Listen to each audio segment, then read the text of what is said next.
Hello, my name is Mohammed Kimji.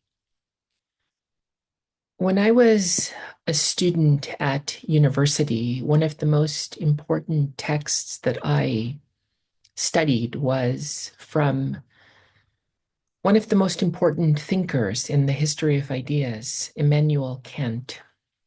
And the text that made such a deep impression on me was Grounding for the Metaphysics of Morals.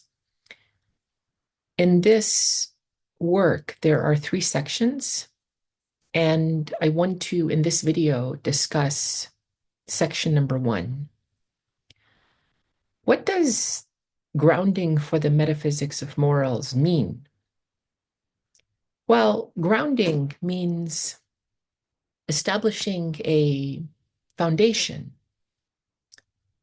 Metaphysics literally means beyond the physics.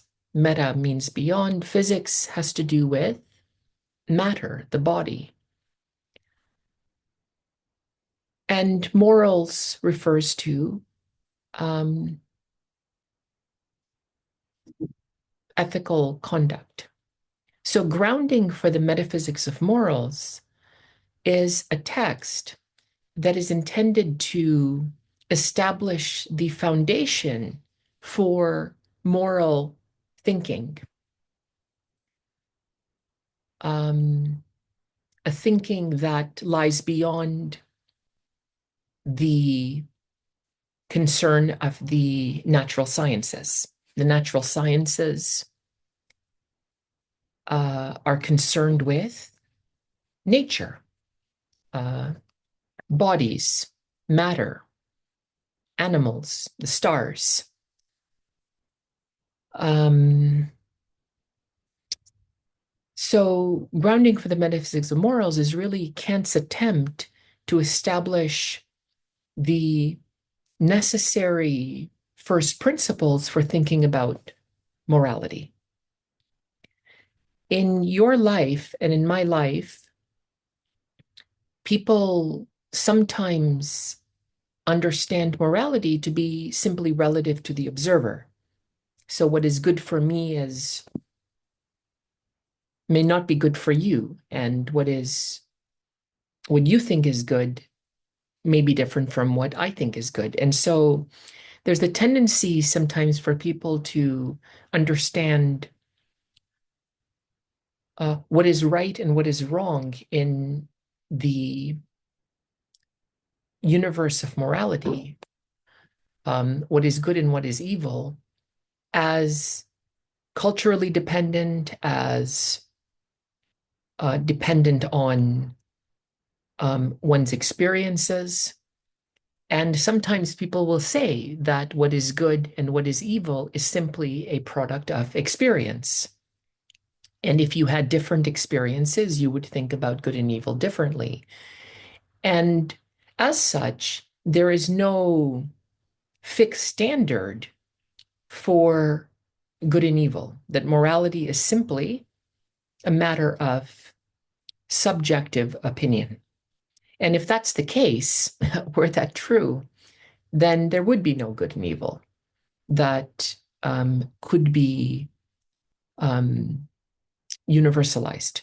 There could be no way to distinguish between good and evil absolutely. Um, and it would simply be relative to the observer and relative to the culture and relative to the society and relative to the time in which one is thinking about it.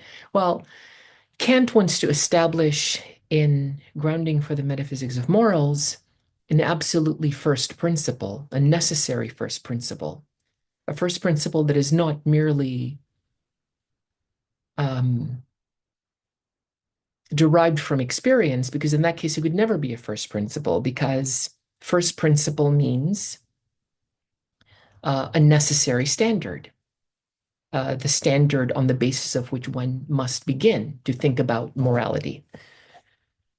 And so Kant's task is really interesting, um, because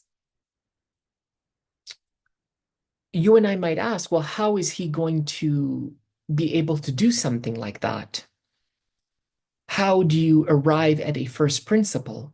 How do you arrive at a necessary truth? How do you arrive at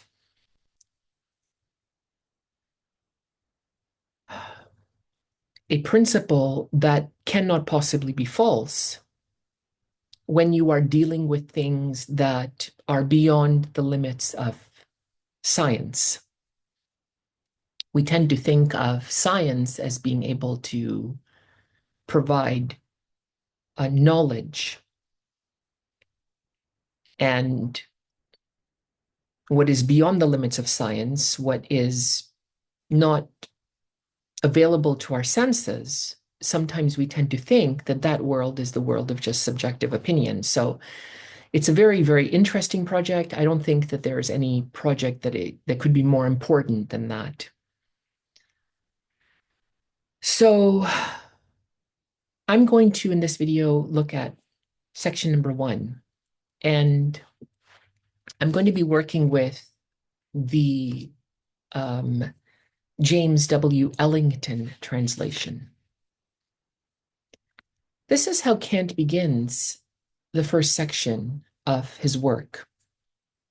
There is no possibility of thinking of anything at all in the world or even out of it, which can be regarded as good without qualification, except a good will.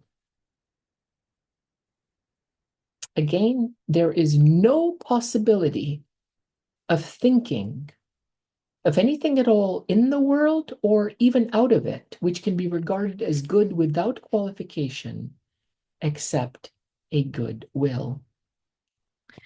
It's a very striking opening claim that Kant makes. It's Kant's thesis. It's going to be the position that Kant defends throughout the grounding. You notice from the outset that Kant is not raising this as a question. He is making a declaration. He is indicating that it is impossible even to think about anything that could be good without qualification except a good will. Now, by without qualification, Kant means intrinsically. He means by virtue of its very being. He means by virtue of its very nature. In and of itself, inherently, we can say. There is no possibility of thinking that is anything intrinsically, inherently, necessarily, unconditionally good, except a good will. There's no possibility of thinking about anything that is good by virtue of its very being, by virtue of its essence, essentially, than a good will. There's no possibility of thinking of anything that is necessarily good in the world or out of it, by which he means in the world of nature or in the supernatural world. There's no possibility of thinking of anything, period, that is good without qualification except a good will. He doesn't at this point indicate what a good will means. He will. He can't say everything all at once. But that is Kant's position that he is going to defend in the grounding. So it's very interesting just from the outset that you can see that if there is to be a meaningful concept of God in Kant, it must be inseparably linked to a good will. There is no good outside of the goodwill of the human being, or what Kant will call the rational being. And so even from the opening sentence, we get religion, a meaningful concept of religion, as being within the compass of moral will. And that's another way of thinking about goodwill. Good means moral. There is no possibility of thinking about anything at all, period, whether you're talking about things in the world or out of the world, except a moral will. That is the only thing that is good in itself, inherently, intrinsically, essentially, by virtue of its very being, by virtue of its very nature, or that is unconditionally good, that is not dependent on anything else. Kant develops this idea by following that initial declaration with the following: intelligence, wit, judgment, and whatever talents of the mind one might want to name are doubtless in many respects good and desirable, as are such qualities of temperament as courage, resolution, perseverance. But they can also become extremely bad and harmful if the will is not good. Well, what does Kant mean when he says that intelligence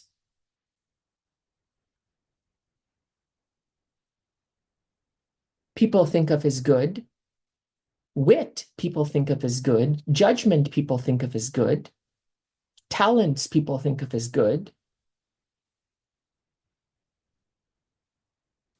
courage people think of as good, resolution, perseverance, people think of them as good, but they're not good without qualification. They're not good intrinsically. They're not good necessarily, because if intelligence is used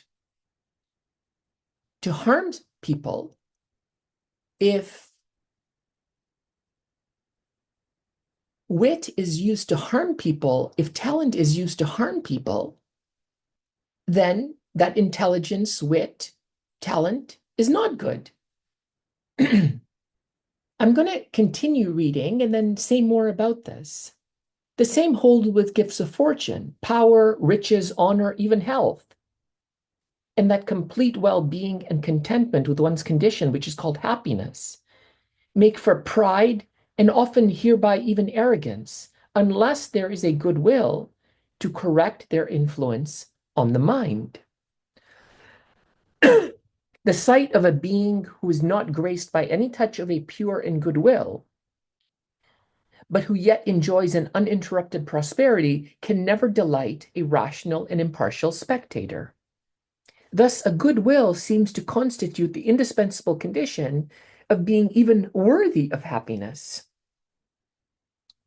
Okay, so Kant develops the initial idea.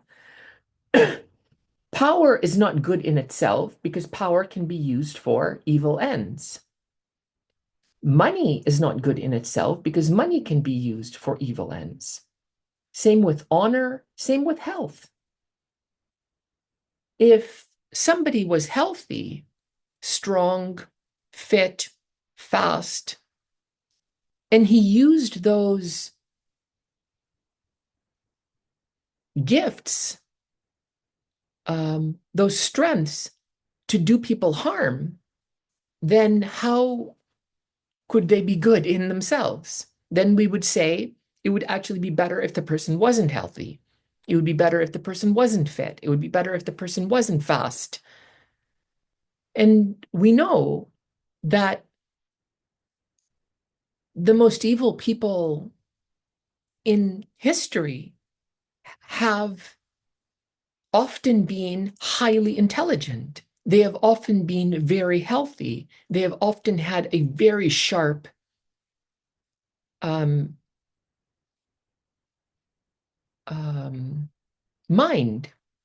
They have often been able to see things maybe that other people couldn't see. They've often been able to They've often had very, very good oratory skills. They've been able to persuade people. They've often been very charming. How else could they have come to be in a position of power if they did not succeed in manipulating people?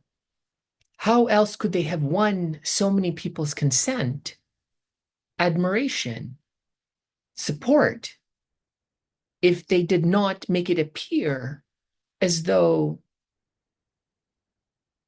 they were fully deserving of that and would do good things with it?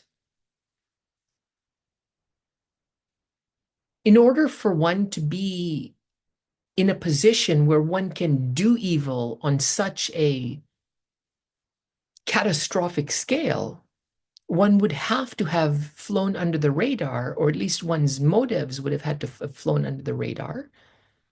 And one would have had to have managed to deceive an enormous number of people. Right now, President Trump is the president of the United States. And it's just fascinating to me how he could have managed to get in that position.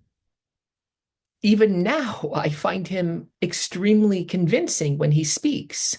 And yet, I look at the things that he does, and I think to myself, oh my God, people are in real danger here. I find him very scary. And yet, when I hear him speak, I really think he is unbelievably convincing. He is an incredible con man. So it's fascinating how Kant opens the grounding. We tend to think the things we tend to think of as good are not good. Essentially, it all depends on how they are used. In themselves, they simply are. Kant also mentions happiness. He says that, in the lines that I read, the sight of a being who is not graced by any touch of a pure goodwill, but who yet enjoys an uninterrupted prosperity, can never delight a rational and impartial spectator. Happiness can make for pride and even arrogance unless there's a goodwill to temper, to correct their influence on the mind. So we will see that for Kant, everyone has a desire for happiness. It is, you can say, a universal desire that everyone has. It is a natural desire that everyone has. And as I was growing up, and even today, when I hear people speak, it seems to be taken for granted that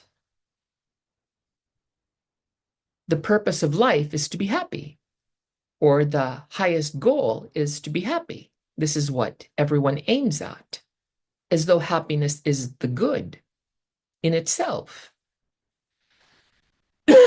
And this is not the case, because we know that people can be happy, but their happiness could have depended on hurting people. People who are rich, they might have a huge palace, but what does it matter if that palace was built on the bones of the dead? So right from the outset, Kant is dispelling the very common notions that things that we think are good and that we call good, in fact, are not good in themselves. Everything hinges on having a moral will. because all of the things that we call good, if they are not used in a way that will help human beings and essentially make the world a better place, those things in fact turn bad.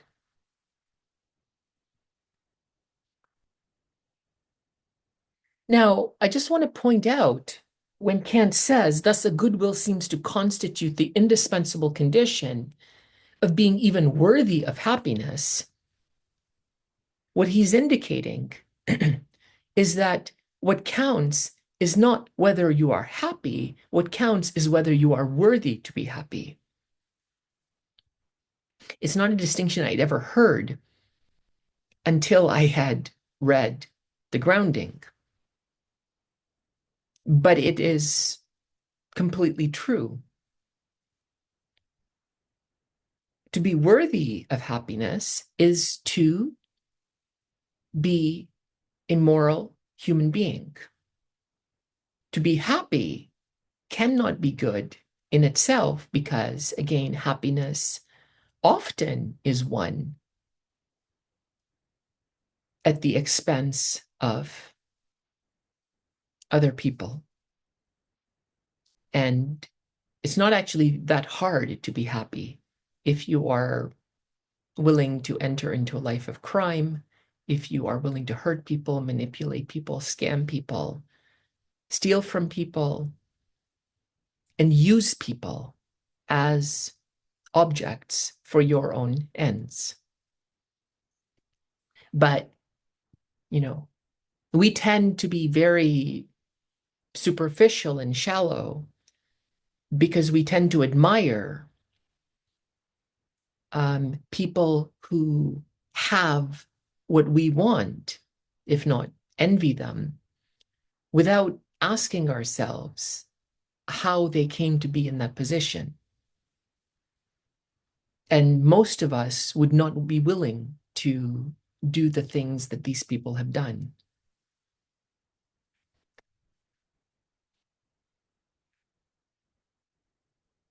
Some qualities, Kant says, are even conducive to this goodwill itself and can facilitate its work. Nevertheless, they have no intrinsic, unconditional worth, but they always presuppose, rather, a goodwill, which restricts the high esteem in which they are otherwise rightly held, and does not permit them to be regarded as absolutely good. Moderation in emotions and passions, self-control, and calm deliberation are not only good in many respects, but even seem to constitute part of the intrinsic worth of a person. But they are far from being called rightly good without qualification, however unconditionally they were commended by the ancients. For without the principles of a goodwill, they can become extremely bad. The coolness of a villain makes him not only much more dangerous, but also immediately more abominable in our eyes than he would have been regarded by us without it. Okay. So all the things that we call good presuppose a goodwill. We do not know whether the things that we call good are good unless we know the will behind it. Kant gives some examples in the lines that I read: moderation in emotions and passion, self-control, calm deliberation. These things can be very, very dangerous if they are qualities that are possessed by somebody who wants to do evil. A criminal is so much more dangerous if he is cool and calm and calculating than he would be without it, without these qualities. Now, Kant says, However, unconditionally, they were commended by the ancients. He's speaking about moderation. One of the inscriptions in the Temple of Apollo at Delphi was Medi Agan, nothing in excess. This means moderation. This may be what Kant is thinking about. But we know that in the ancient world, in the ancient Greek world, human beings were unknowing of good and evil. Good and evil were simply relative to each observer. And what is good for me is evil for you, and what is good for you is evil for me. And in an agonistic society, which is the society in which the ancient Greeks lived, every human being is in unending competition with others for honor and power and distinction. And so in the videos that I have produced about the Iliad and other Greek works, which at the time of this video are yet to be published, we see that moderation was not a moral concept. The ancient Greeks did not have moral concepts as we find in biblical thought and in your life and in my life. Good and evil were not moral concepts.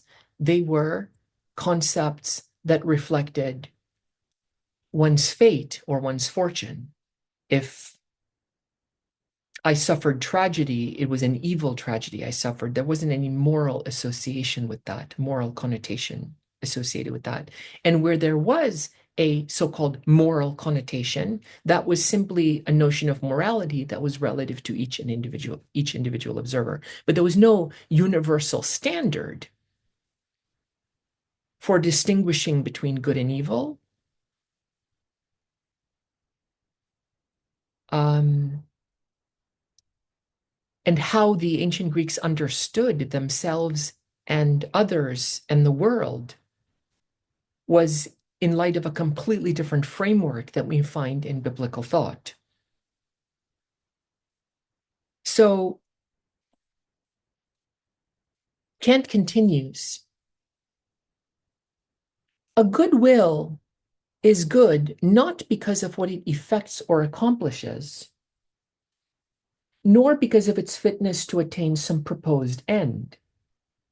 It is good only through its willing, that is, it is good in itself. When it is considered in itself, then it is to be esteemed very much higher than anything which it might ever bring about merely in order to favor some inclination, or even the sum total of all inclinations. Even if by some especially unfortunate fate, I'm jumping a bit, this will should be wholly lacking in the power to accomplish its purpose, if with the greatest effort it should yet achieve nothing, and only the goodwill should remain, not to be sure as a mere wish, but as the summoning of all the means in our power, yet would it like a jewel still shine by its own light, as something which has full value in itself. Its usefulness or fruitlessness can neither augment nor diminish this value. This is a very, very important idea. When Kant says that a good will is not good because of what it effects or accomplishes, or because of its fitness to attain some proposed end, he's indicating that you cannot evaluate whether or not a will is good, whether or not someone's motives are moral, based on the result, based on the outcome.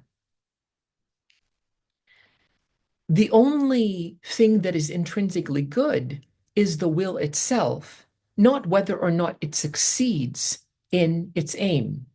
If one's motives are good, if one's intentions are good, if one exerts what Kant says all the means in his power to do good, but it doesn't work out, it doesn't affect the goodness of the will. It doesn't affect the moral standing of the effort to do good. So there are a number of examples maybe that will help make what Kant is saying clear. If a doctor was to perform surgery on a patient who, say, had brain cancer, and if this patient was elderly and this was a very high risk operation, but if the doctor didn't perform this operation, then the patient would die in not too long a time. And if the doctor does meticulous research in working through what he needs to do in this surgery, and if the doctor prepares exceptionally well, and if the doctor is highly trained, and if the doctor has done everything in his power to make this operation successful, and if during the operation the patient dies, it doesn't affect in any way whatsoever the morality of the doctor's action. What counts is the will and not the outcome. If you were inviting a friend to dinner and you had prepared everything in your home for this dinner, you're doing it out of the goodness of your heart, you don't want anything in return, you're doing it as an expression of gratitude, and you invite your friend over, and on the way to your home, your friend gets into an accident and dies. It does not affect in the least the morality of your will, the goodness of your action in wanting to do something good for your friend. If a teacher works very, very hard to help his or her students to prepare for law school admission test, and the teacher spends time and spends effort and studies the best way to help his or her students, trains them well, uses his own time to do this, doesn't want anything in return. And if the students don't succeed in getting into law school, it doesn't mean that the teacher has not done something that was really good.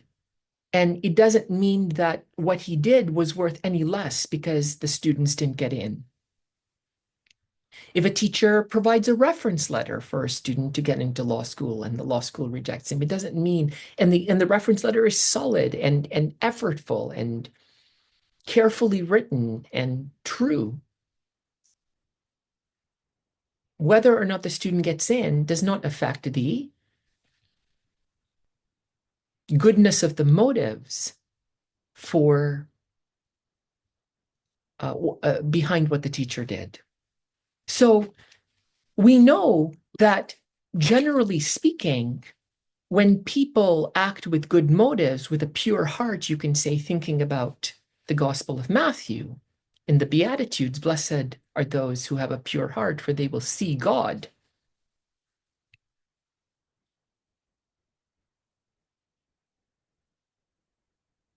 We know that when one acts that way, generally speaking, good things come from it. It would be very odd if somebody always acted with a goodwill and left a trail of destruction every time, every day.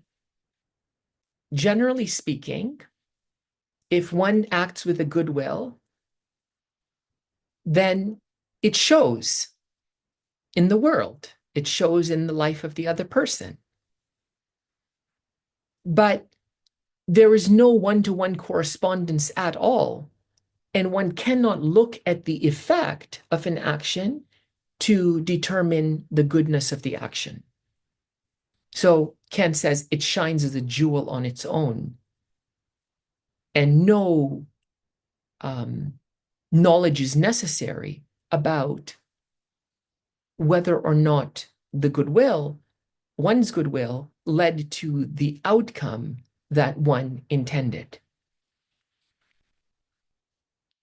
Now, notice how Kant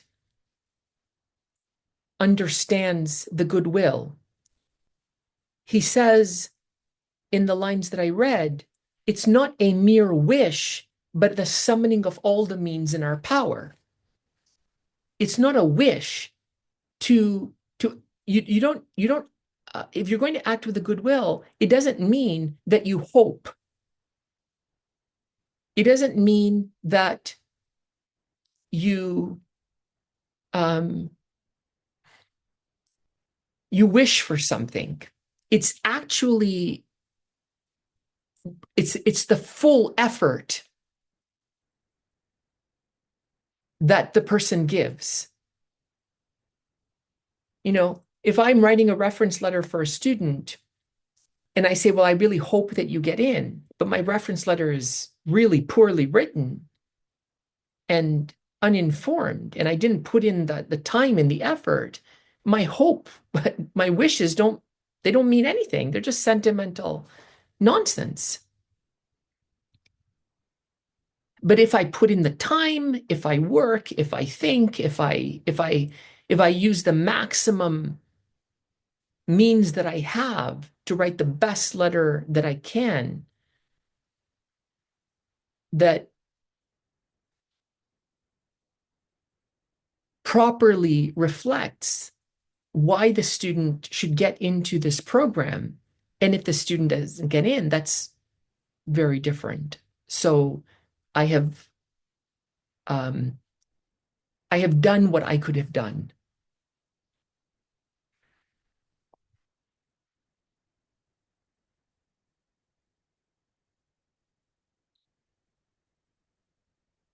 So Kant says in the next paragraph, but there is something so strange in this idea of the absolute value of a mere will, in which no account is taken of any useful results, that in spite of all the agreement received from ordinary reason, yet there must arise the suspicion that such an idea may perhaps have as its hidden basis merely some high-flown fancy, and that we may have misunderstood the purpose of nature in assigning to reason the governing of our will.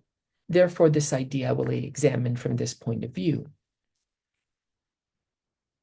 I'm jumping a little bit. Kant will then argue, I'm going to paraphrase this next part, that if happiness was the purpose of the life of a human being, then it would be very odd that human beings have reason, because reason often does not make a human being happy. When we think, when we ask questions, when we are critical of ourselves and others, that often does not lead to happiness. It often leads to a greater self-consciousness of problems. Problems in us, problems in others, problems in the relation, problems in the world. You know, a person who is really, really well informed in the world, a person who is very intelligent in thinking about the world, often brings on himself a burden of responsibility, a burden of awareness. I don't know how many of you think that reading the newspapers bring happiness. They don't, a lot of the time. Or being in a relationship, it often makes your life, it often adds a lot of complexity in your life. Someone who has a moral consciousness and who asks himself, is it right for me to do this? How is what I'm going to do affecting other people? A person who feels guilt, a person who, constantly is trying to become better. That kind of person brings on himself a weight that maybe other people who are more shallow and more superficial and who don't want to think, they don't have to deal with. Being at university and studying and, for example, if you were in environmental studies and you're learning about the planet and about the problems with garbage disposal and about the problems with uh, climate change and the problems with plastic pollution and all of these things, you're learning about it and it's making your life deeper, but it's not making your life happier. At least there would certainly be no one-to-one correlation between becoming more responsible and becoming better and becoming more aware and becoming more self-conscious and becoming happy. There's definitely no one-to-one relation with this. And we know that the people maybe who are happy, they might have cars and they might have, large homes and they might have a lot of money in the bank and they might have popularity and so on. They might be happy at a superficial level, but they might be completely thoughtless and totally uncaring about how what they have done, how they have lived their lives, how that has affected other people. So the human being is a rational being. The human being has what distinguishes himself from all other creatures in nature. He has reason. He has moral reason. He has an obligation. He has duty. He has responsibility. And that's not anything that any creature in nature has. So Kant says that, in fact, if the true end of the human being was happiness, then really he would be better just acting on instinct. He wants this, he does it, without thinking, because then you would simply have the immediate satisfaction of your inclinations. Inclinations are just wants for Kant. You would just keep on satisfying your wants and you wouldn't be thinking about anything else.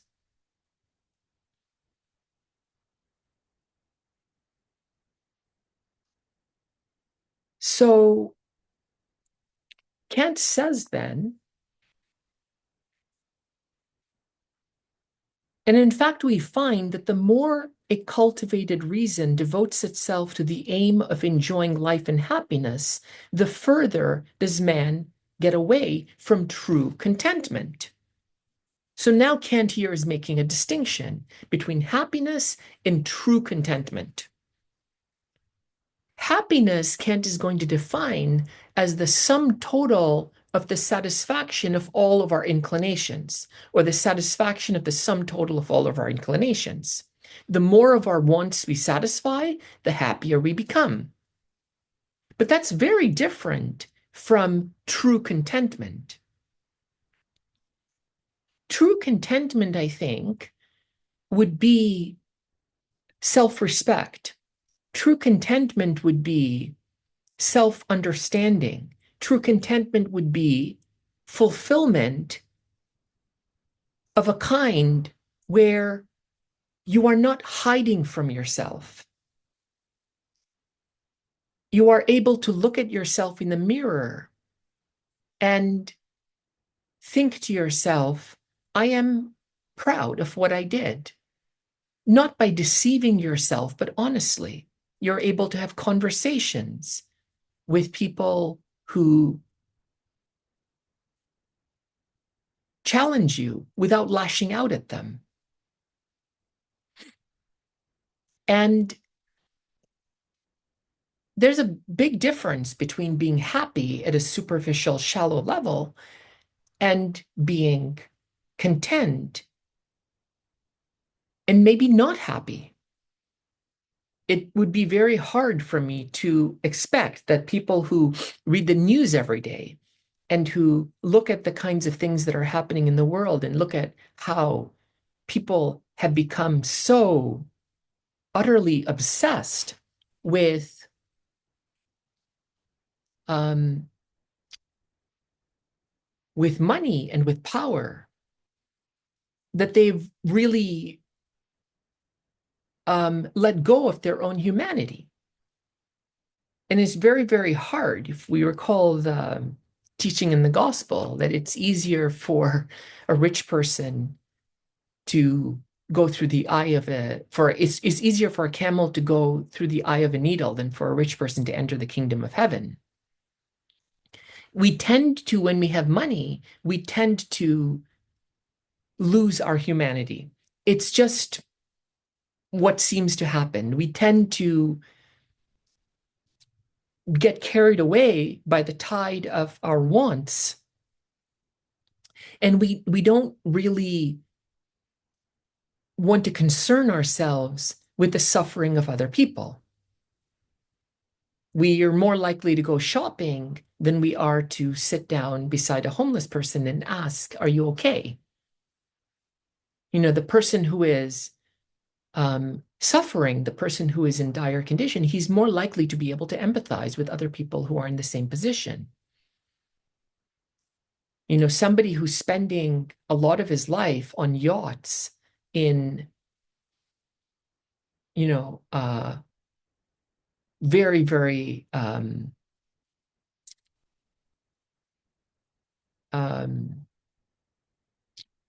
different parts of the world,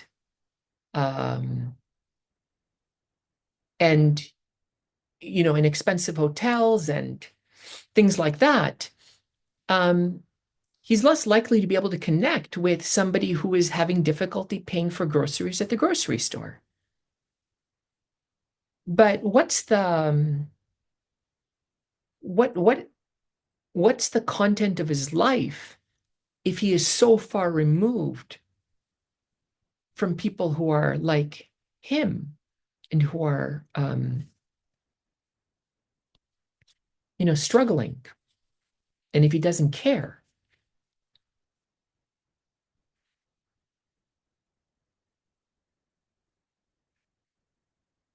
So Kant says that, in fact,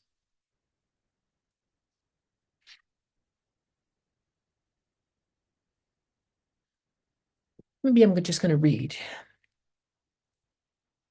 So, and in fact, we find that the more cultivated reason devotes itself to the aim of enjoying life and happiness, the further does man get away from true contentment. Because of this, there arises in many persons, if only they are candid enough to admit it, a certain degree of misology, that is, hatred of reason. This is especially so in the case of those who are the most experienced in the use of reason, because after calculating all the advantages they derive, I say not from the invention of all the arts of common luxury, but even from the sciences, which in the end seem to them to be also a luxury of the understanding, they yet find that they have in fact only brought more trouble on their heads than they have gained in happiness. Therefore, they come to envy rather than despise the more common run of men, who are closer to the guidance of mere natural instinct, and who do not allow their reason much influence on their conduct. Right? People who are just very self-conscious, but who are struggling, you know, look to people who have money and power, and they tend to admire them. I mean, even today, you look at how many people who are really doing so much damage to the world, how many followers they have on Instagram and YouTube and Twitter and things like that. And just people who are very thoughtful and careful, but they don't make a show of themselves. They're hardly noticed. So we tend to look up to, you can say, people who have money and power. And in some sense, that expresses a um, a lack of commitment to what really matters.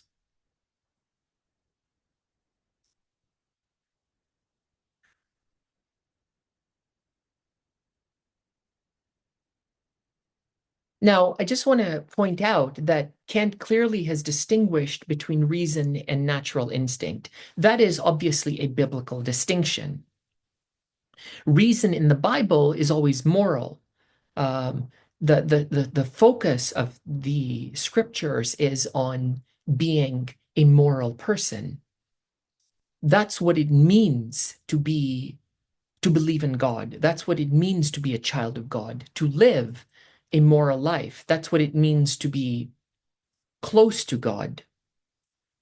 Um, and so the Bible is not concerned in the least with whether you are intelligent or whether you have money or whether you have power or whether you have um, influence or what kind of a speaker you are.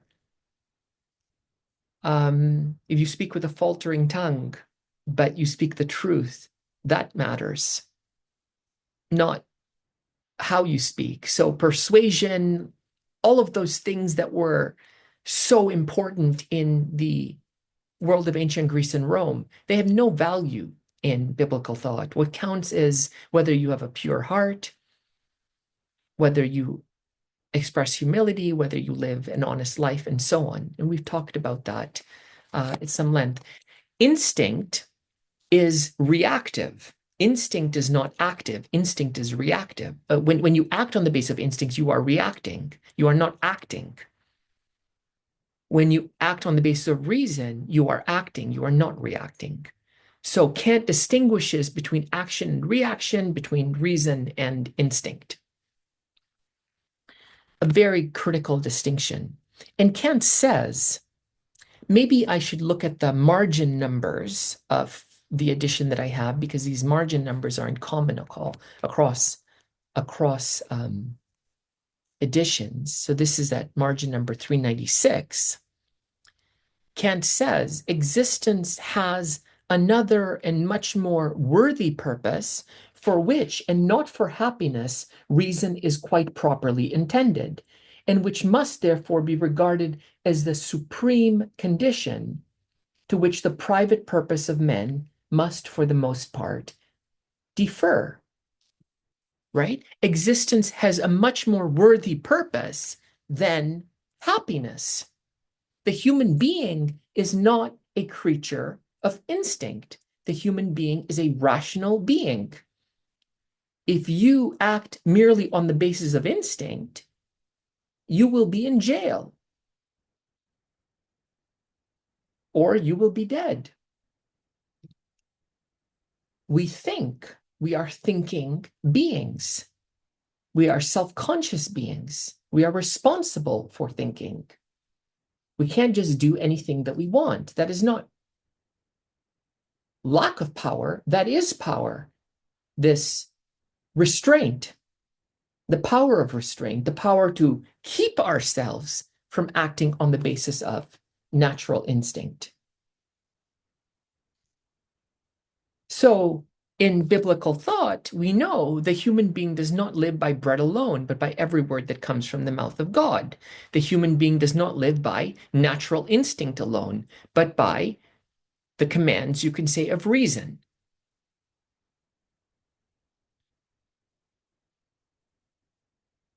I don't think that you or I would be at all impressed if we came across somebody who merely acted on the basis of instinct. He was angry, so he took a baseball bat and he just started smashing windows of cars. We would think he's crazy. We wouldn't think that he is in his right mind. But somebody who is angry and who tries to understand his anger, maybe by talking with somebody or by reading or by going to therapy or something like that, we would have respect for that kind of person because he doesn't lash out, but he holds back.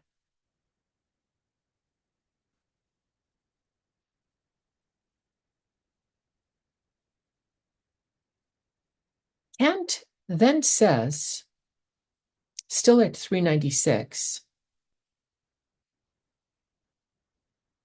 reason, however, is not competent enough to guide the will safely as regards its objects and the satisfaction of all other needs, which it in part even multiplies.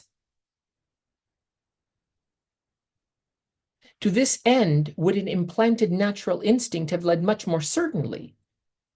But inasmuch as reason has been imparted to us as a practical faculty, that is, as one which is to have influence on the will, its true function must be to produce a will which is not merely good as a means to some further end, but is good in itself. So when Kant speaks about reason as a practical faculty, he's speaking about reason as a moral faculty. For Kant, the vast majority of times, the word practical means moral. Now, this has been translated from the German, but in the translation, practical means moral.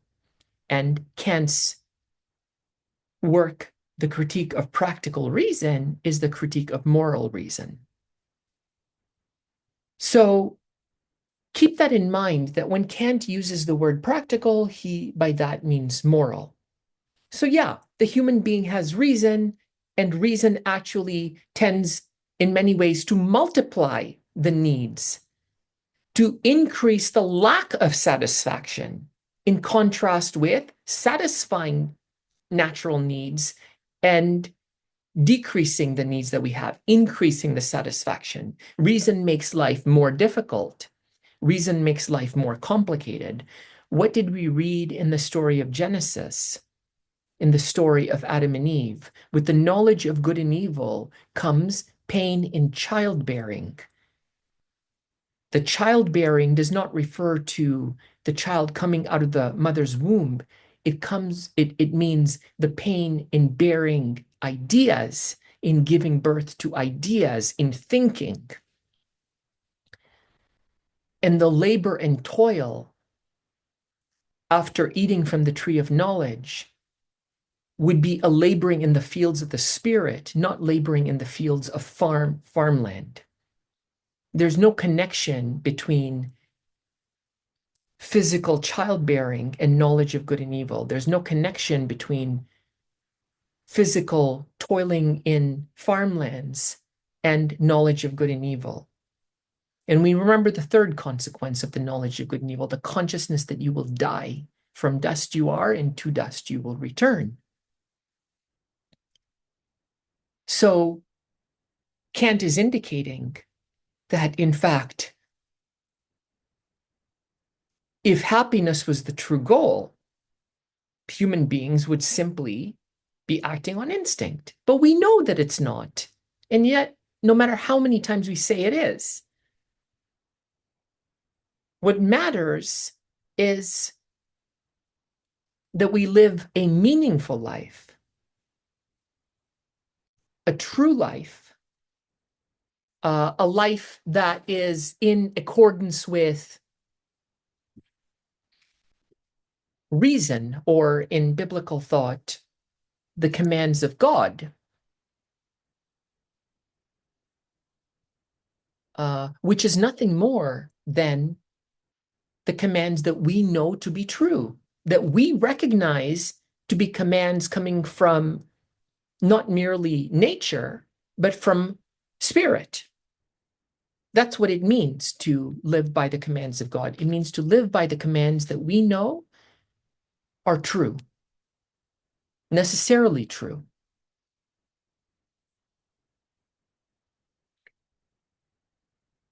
So Kant says, still at 396, while such a will may not indeed be the sole and complete good, it must nevertheless be the highest good, a moral will, and the condition of all the rest, even of the desire for happiness.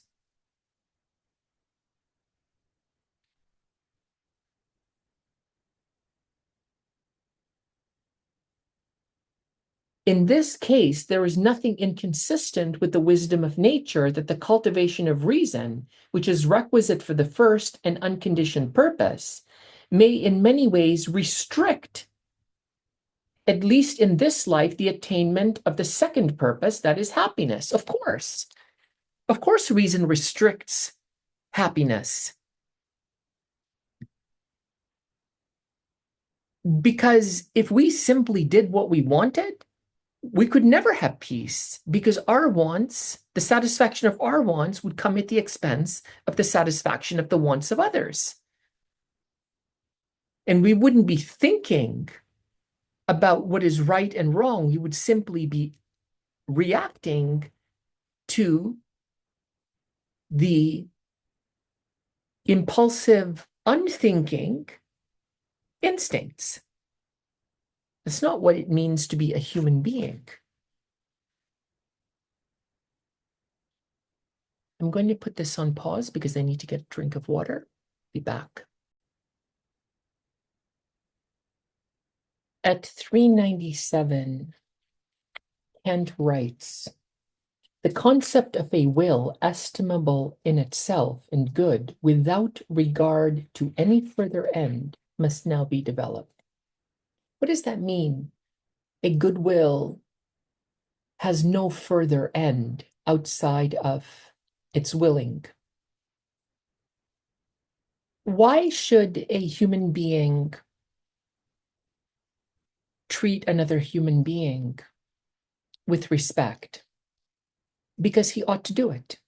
Because the other person is a human being like himself, and he has a moral responsibility to do it. There's no further end that can be given. Why should one do the right thing? Because it is the right thing to do.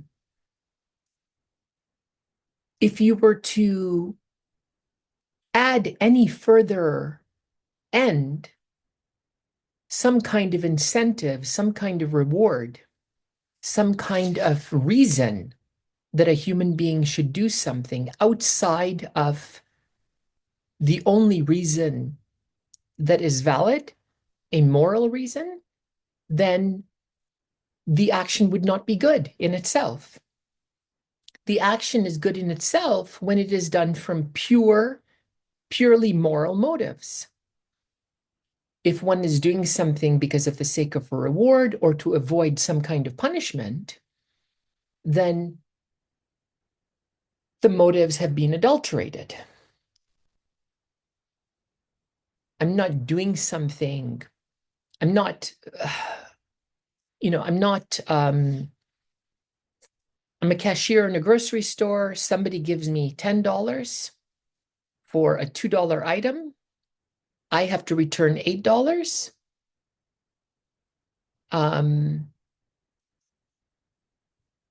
And instead, I return, let's say, $3. I forget to put in the $5 bill. And then I realize it, I see that the customer is already walking away. And I take the $5 and I put it in my pocket. Well, if I was to tell the person, excuse me, but you left $5 because I was afraid that I would get fired, or I was afraid that other customers were watching or something like that, that would be quite different from telling that person because I owe him the $5 because it's the right thing to do. So the goodwill must be an end in itself without regard to any further end. It always holds, Kant says at 397, first place in estimating the total worth of our actions and constitutes the condition of all the rest. Therefore, we shall take up the concept of duty. That's what duty means. Duty means that you have an obligation that you must fulfill because it is moral. You have a moral obligation, not an instrumental, tactical obligation, not something you need to do in order to avoid some kind of punishment, not something you need to do in order to get some kind of reward, not something you need to do in order to benefit you in some way, but because you need to do it, because it is a moral responsibility. And there's no further reason that can be given. No instrumental reason, no transactional reason, no self-interested reason, no incentive outside of the inner responsibility. Now, there's nothing in nature that has duties. You know, it's not the lion's duty to protect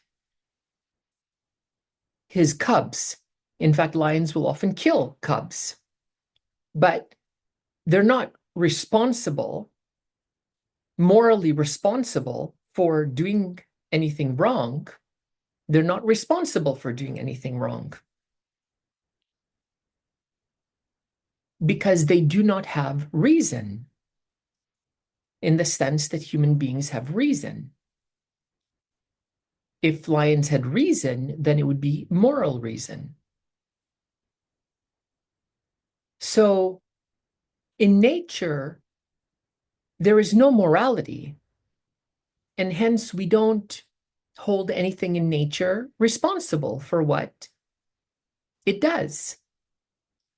A bear that attacks a human being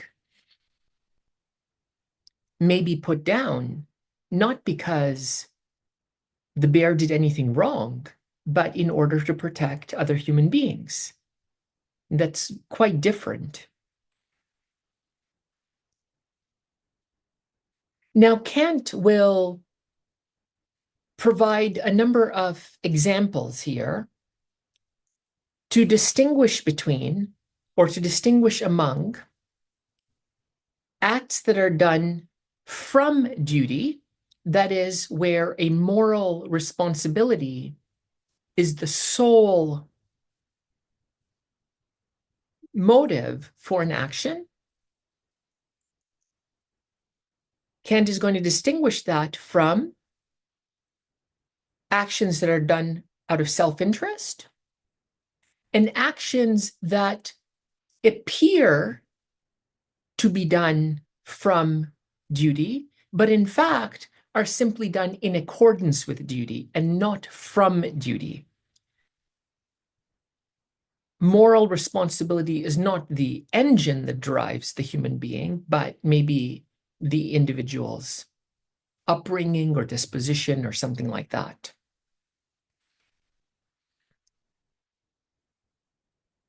So let's look at the first example that he gives.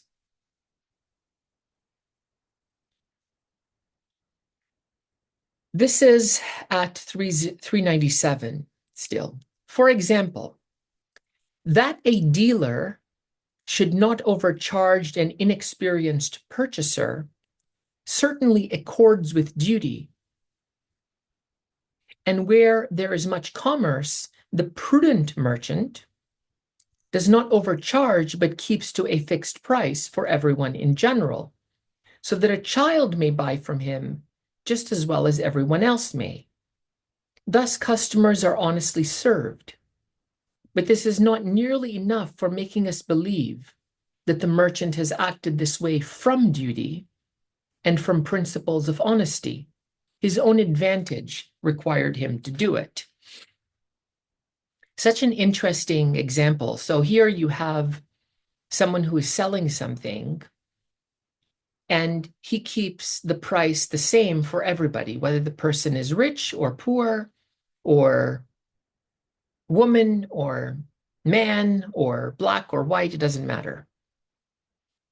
And if he's doing it not because he has a moral responsibility not to change the prices and not to overcharge those whom he thinks he can take advantage of, if he's doing it because he doesn't want to get caught, because customers will notice and they'll leave bad reviews and that his business will suffer, if he's doing it for those reasons are simply selfish.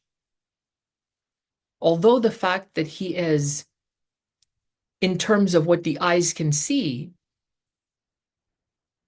having the same rules as an honest seller, he in fact is not honest, because he's doing it because it will bring him some kind of advantage or protect him from punishment. So this is simply selfish. On the other hand, Kant says, this is going into 398, to preserve one's life is a duty.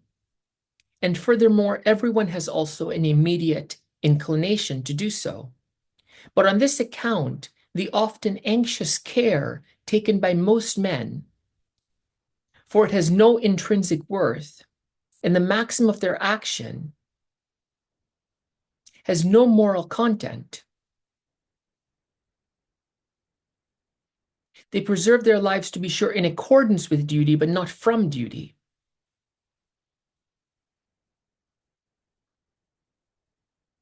So, if one person preserves his life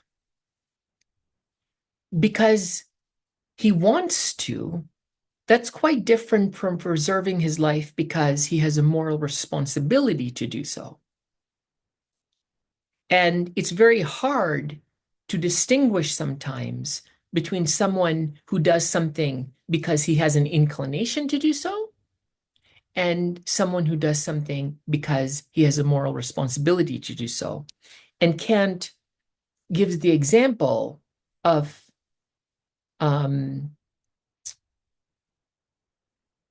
individual who, in fact, does not want to live anymore because his life has crumbled in every conceivable way, and he finds no inclination or energy anymore to continue, but he preserves his life.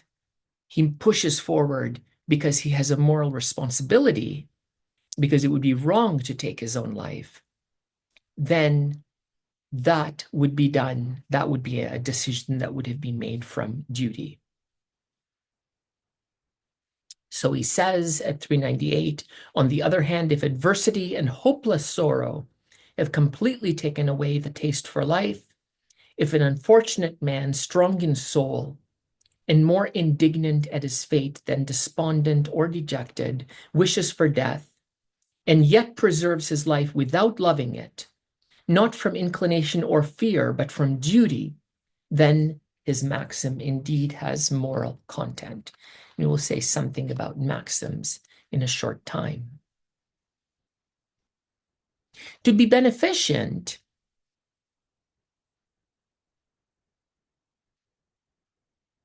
where one can is a duty.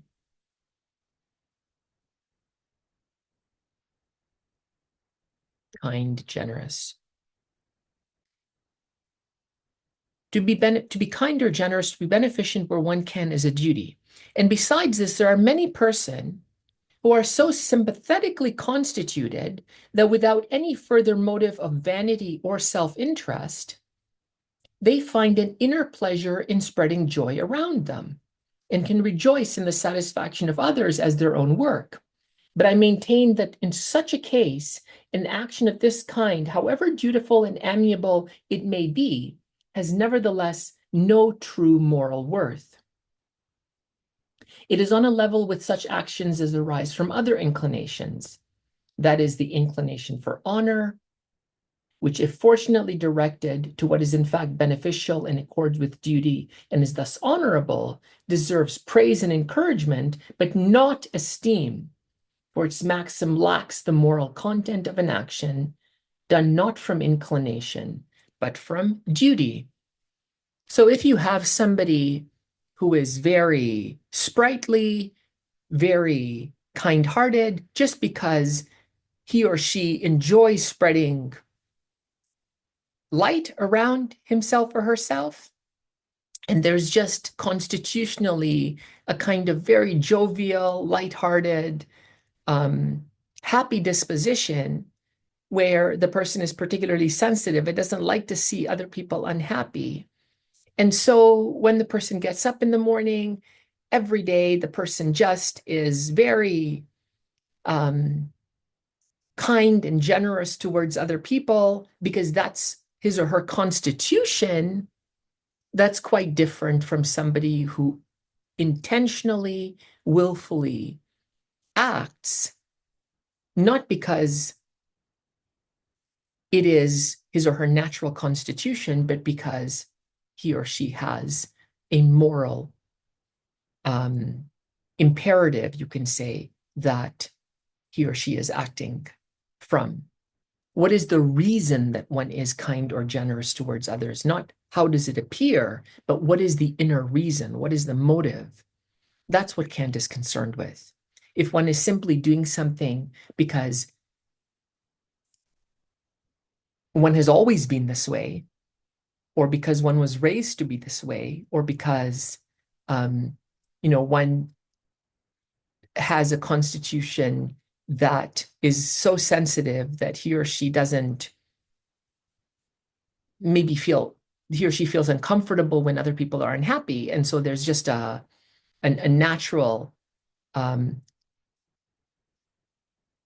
want to just spread happiness, but there's no moral thinking about that, then that's obviously very different. It accords with duty, Kant says, and maybe you can praise and encourage that person, but that's quite different from esteeming it. It's quite different from respecting it.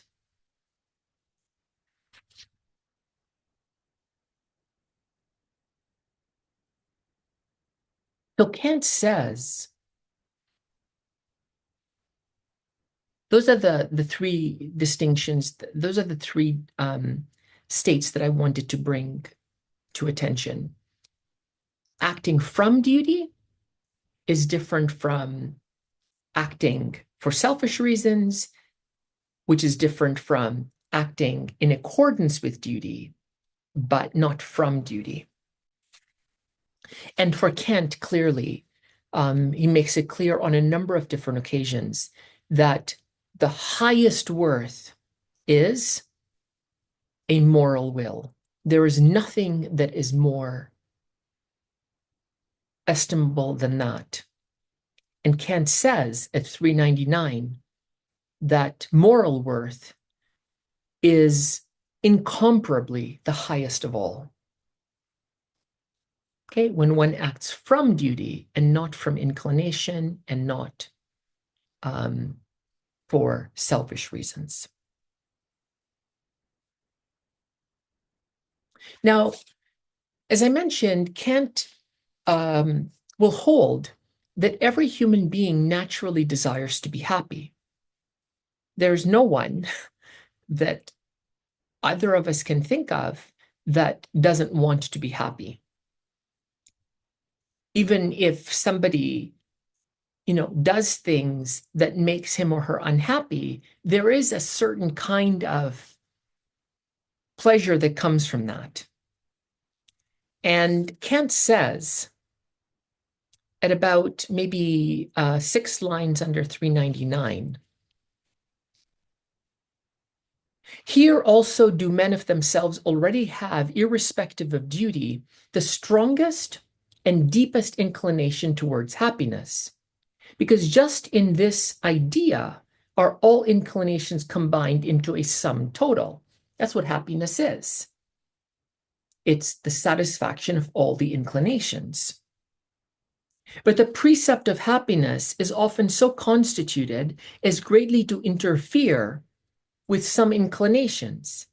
And yet men cannot form any definite and certain concept of the sum of satisfaction of all inclinations that is called happiness.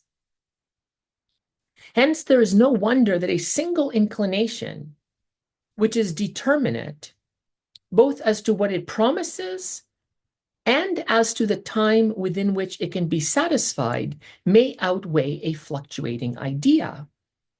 And there is no wonder that a man, for example, a gouty patient, can choose to enjoy what he likes and to suffer what he may, since by his calculation, he has here at least not sacrificed the enjoyment of the present moment to some possibly groundless expectations of the good fortune that is supposed to be found in health.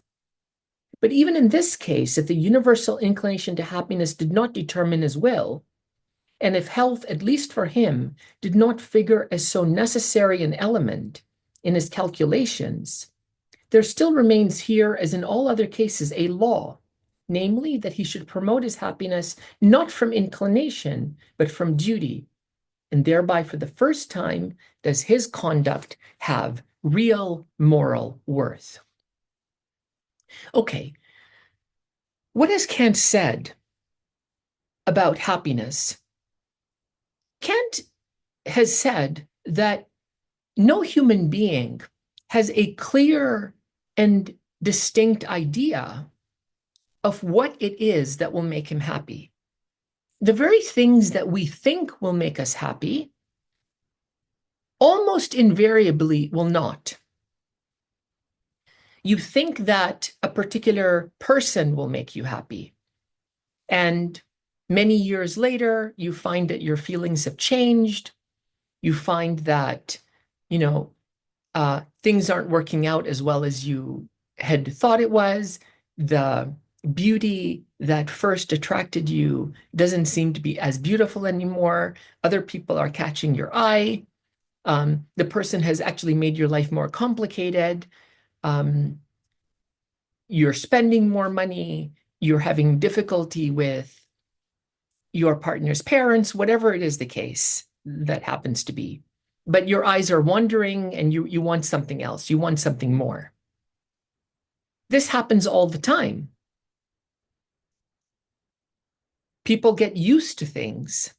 And insofar as one treats another human being as a thing, one will get used to that person. Or you might think that having the best house and the best car will make you happy. But then you realize that, in fact, you're spending a lot of money having to maintain that house. Or you're obsessed by the fact that there are stains on the wall, or you have to spend more money now to bring in furniture that will match the house. Your old furniture doesn't work anymore. Or you have a car, but now you have parking tickets and you've got to pay for things. And maybe you get into an accident and you hit somebody. And that person now hires a personal injury lawyer to sue you. And you wish you never had the car. Or maybe you bought the best house, and then somebody builds a larger house next to you. And so you start comparing your house with that person's house. And, you want more houses. One house isn't enough. You want something in different places because you see people who have, 100 houses in 100 different countries. There are all sorts of problems. Every human being will create problems in thinking that he or she is solving problems. There just will be new ones. And so you have people who have everything, seemingly everything. I mean, they've got so much, but they're not happy. And it's fascinating that drug use is probably more common among the rich than it is among the poor.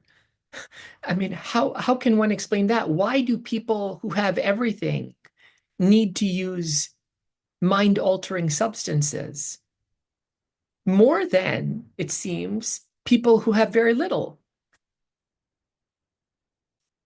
We find enormous problems in the entertainment industry, rock stars, um, celebrities. They can't even go outside to have a meal at a restaurant without being accosted. They're constantly having to put forward a kind of image that is contrary to who they really are. So there's identity confusion, and the public persona is completely different from, who they are in private. And so there's an energy that the person maybe is expending trying to act a certain way in contrast with just being able to be himself or herself. So Kant is very, very sharp here. And he gives the example of a gouty patient, somebody who has inflammation of the joints. Maybe this is similar to arthritis. But he sees a cheeseburger in front of him, or he sees potato chips and chocolate and danishes and so on, and he eats it. Because he's thinking that it's better to have the enjoyment that he can have when eating it rather than not eating it and hope for some benefit, right? Looking to a future which may or may not be better. And so it's better to get something that will make you happy at the present moment rather than hope that you will be happier if you don't eat it. So it's fascinating what he says, and we do this all the time. People tell us when we're very young that we should save for retirement, but who knows even if we're going to live until retirement. If there's something that you want to buy now, buy it now. So it's interesting what Kant is saying here. At this point, Kant refers to the scriptures. In particular, he refers to the Gospel of Matthew, chapter 5, verses 38 to 48, somewhere in those lines. And Kant says the following. We're still at 399.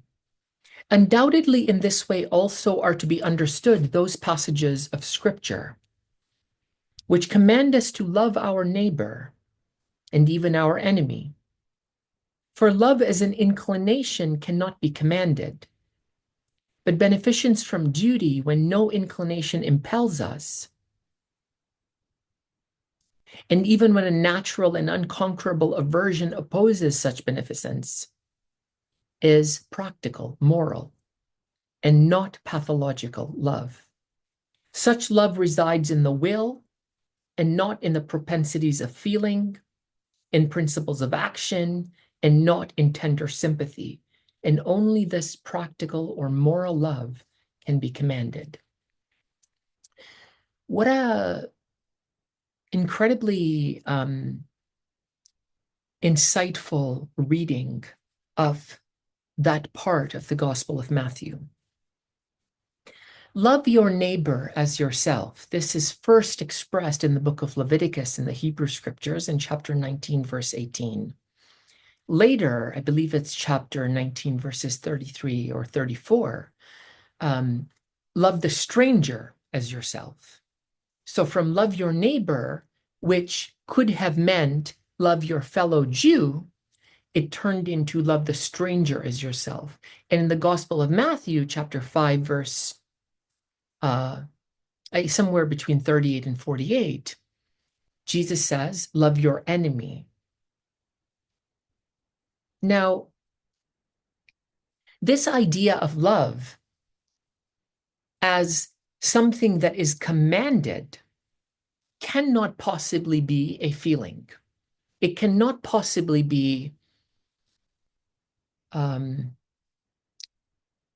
command cannot possibly demand that you feel a certain way about your enemy. The enemy, in fact, is precisely the one whom you do not have good feelings towards. The enemy is the one whom you have feelings of hate towards.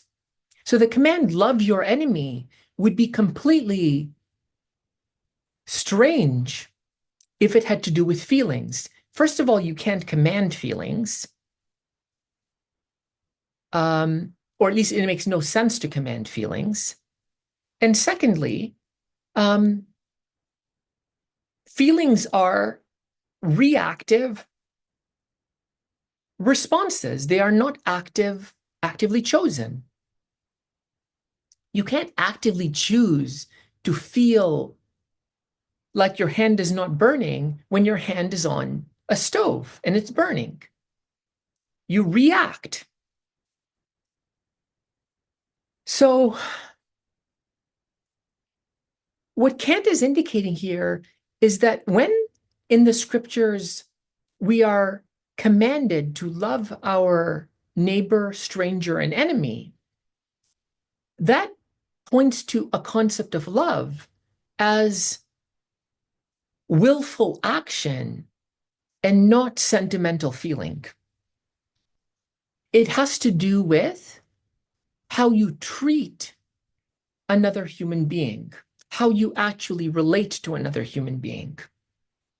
To love your enemy means to treat your enemy as a human being, as a person, not as an object. And this does not mean not to hold him accountable, but to hold him accountable. And so the whole popular conception or conventional conception about love as being a feeling is a conception that is reactive, that is not active. Love in the Bible is not having butterflies in your stomach and feeling sentimental towards another person. Love is moral action. And so Kant says that the love in the Bible is practical, it's moral, not pathological love. Presumably, for Kant, pathological love, diseased love, pathology is the study of diseases.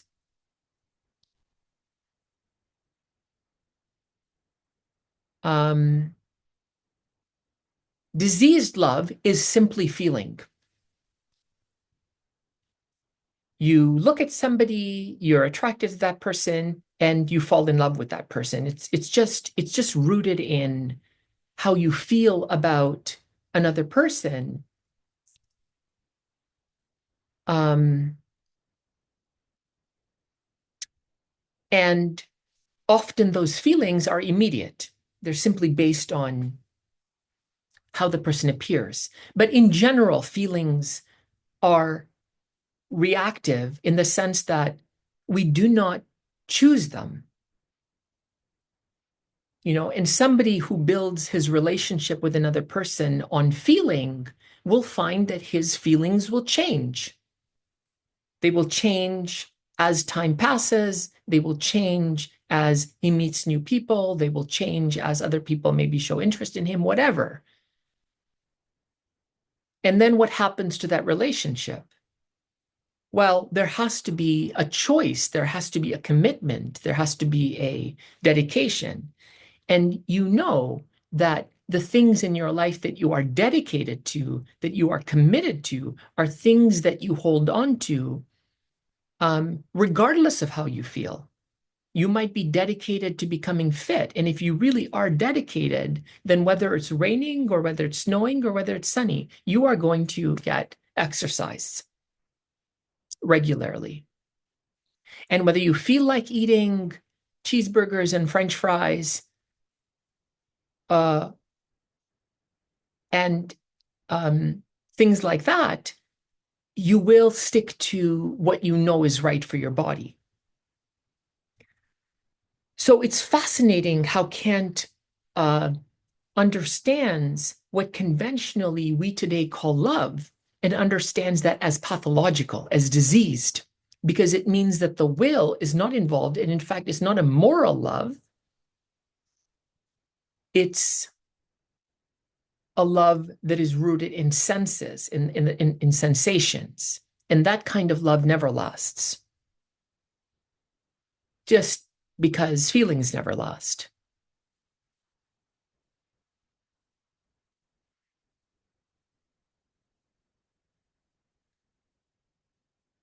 Kant says, continuing onwards, just above 400,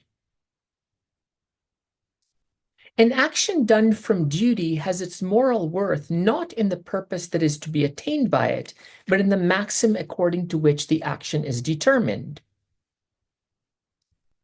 The moral worth depends therefore not on the realization of the object of the action, but merely on the principle of volition, according to which, without regard to any objects of the faculty of desire, the action has been done.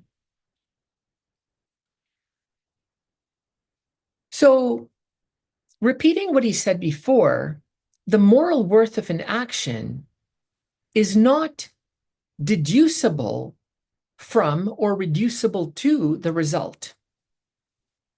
It is true that when we act from moral motives, the results will likely be such that people are helped and not harmed. But there is no one-to-one correspondence.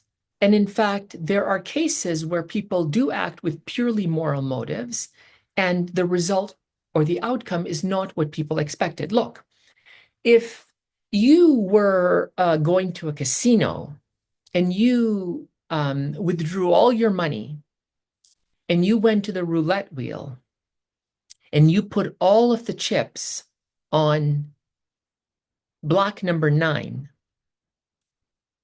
and you figured that if you lost, then you would take your own life. But if you won, then you could have everything that you wanted. And you say that you're willing to take that chance. And let's say that you had a friend who came with you and was urging you, please don't do this. We'll work out what problems you have. Let's say this person had withdrawn $100,000, okay, all the money that she had, and put it on block number 9 because $100,000 was not enough to pay for all of her expenses. She was already $200,000 in debt, and she wanted to at least give herself the opportunity of winning enough money where she could not only pay off all her debts, but also have the kind of life that she's always wanted. And a friend goes with her, and she puts it on block number 9, and just as the person is about to spin that ball, the friend pulls the chips off the table. And at that point, it's too late to place any bets. And the ball rolls and rolls and rolls and lands on block number 9. And the person who wanted to put it on block number 9 screams at her friend as destroying, taking away all her dreams. Did the friend do the wrong thing? Of course not. The friend did absolutely the right thing in taking the chips from the table, even though the outcome was in the gambler's favor. So Kant repeats that point, that it's not in the result, but in the maxim, Kant says, according to which the action is determined. Now, by maxim, Kant means the subjective principle of volition. You see that in footnote number, well, I don't know what number it will be in your edition, but there is a footnote corresponding to the lines that I read, where Kant says that a maxim is the subjective principle of volition, and the law is the objective principle of volition. Okay, I've paraphrased that. Subjective principle of volition, volition means will. A maxim is the subjective principle of the will. Elsewhere, Kant will say, a maxim is the principle on the basis of which one does act. A maxim is the principle on the basis of which one does act. The law is not the subjective principle of volition, it's the objective principle of volition. Elsewhere, Kant will say it's the principle on the basis of which one ought to act. So when Kant says that the morality of an action depends on the maxim according to which the action is determined, Kant is saying the center of morality lies in the reason that you do what you do.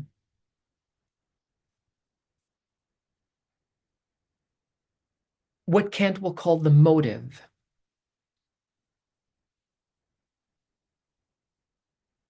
What is the reason that you do what you do? And if your reasons are pure and well considered and carefully chosen, then that's what counts.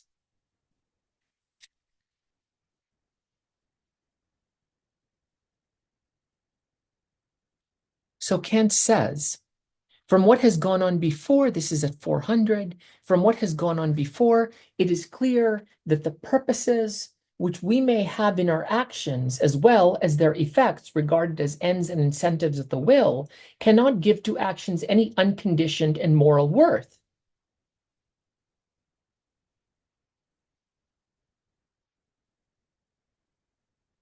Now, what follows in the following lines, Kant distinguishes between a priori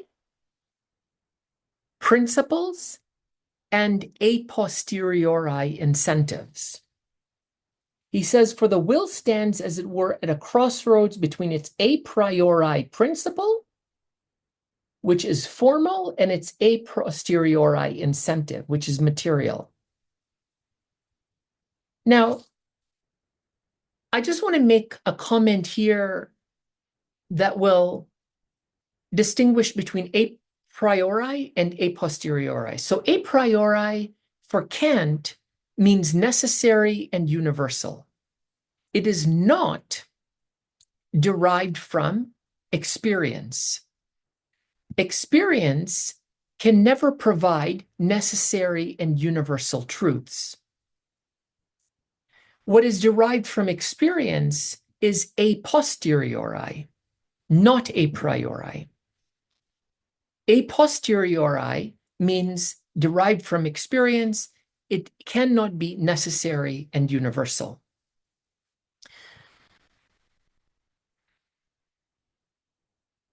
If you have seen the sun rise each and every day of your life, and you say the sun will rise tomorrow because it has risen every day in the past, that would not be a valid claim. Because the past tells you what has happened. It does not tell you what must happen. In order to know what must happen, in order for you to know that the sun will rise tomorrow, you would have to understand the necessities of nature and the laws by which nature operates. If you see a bridge and you had 1,000,000 trucks pass across that bridge, and you say that every truck that crosses the bridge today will, the bridge will be able to support that truck because it's happened in 1,000,000 times before. Again, just because it's happened 1,000,000 times before, it doesn't mean that it must happen tomorrow. You cannot deduce what will happen tomorrow on the basis of what has happened in the past. In order to know that it will happen tomorrow, you'd have to understand why it must happen. You'd have to understand the necessities or natural laws by which things are determined. We know that the spring will follow the winter, summer will follow the spring, autumn will follow the summer, and winter will follow the autumn, not because it's always been that way, as far as we've kept records, but because we know about the movement of the earth around the sun. We know that the earth is tilted on an axis. We know that the earth is rotating around the sun at this speed. We know that the earth is spinning on its axis at this speed. We know that the sun is, this particular distance from the earth. We know the amount of heat that the sun gives, and so on, and so on, and so on. We know the relation between mass and distance. We know the relation between gravity, or that gravity is a function of mass and distance. And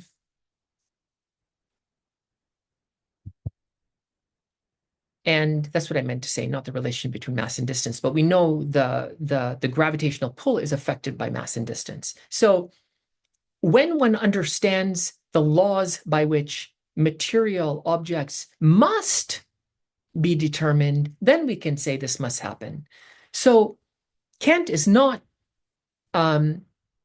saying that experience is not important. What he is indicating is that you can never arrive at a universal and necessary moral principle on the basis of experience.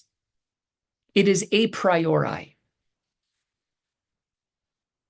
And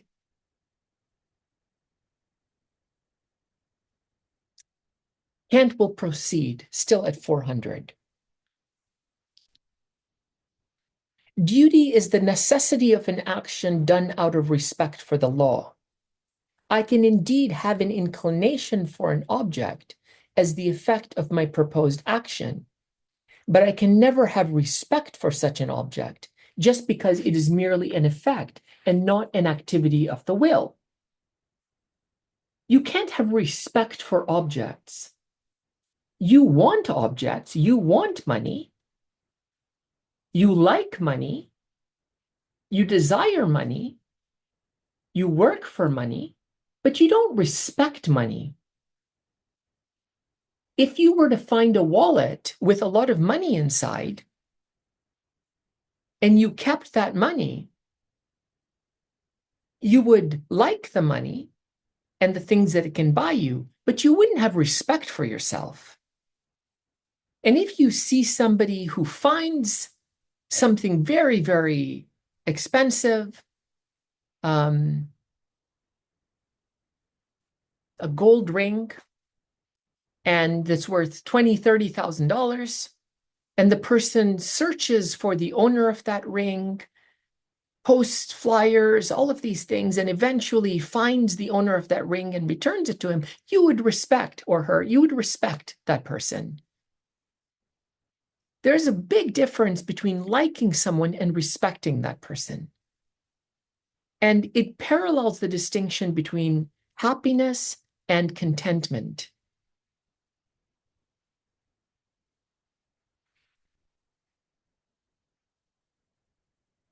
So Kant says, I can never have respect for an object just because it is merely an effect and not an activity of the will. An object is not free. An object does not think. An object does not have reason.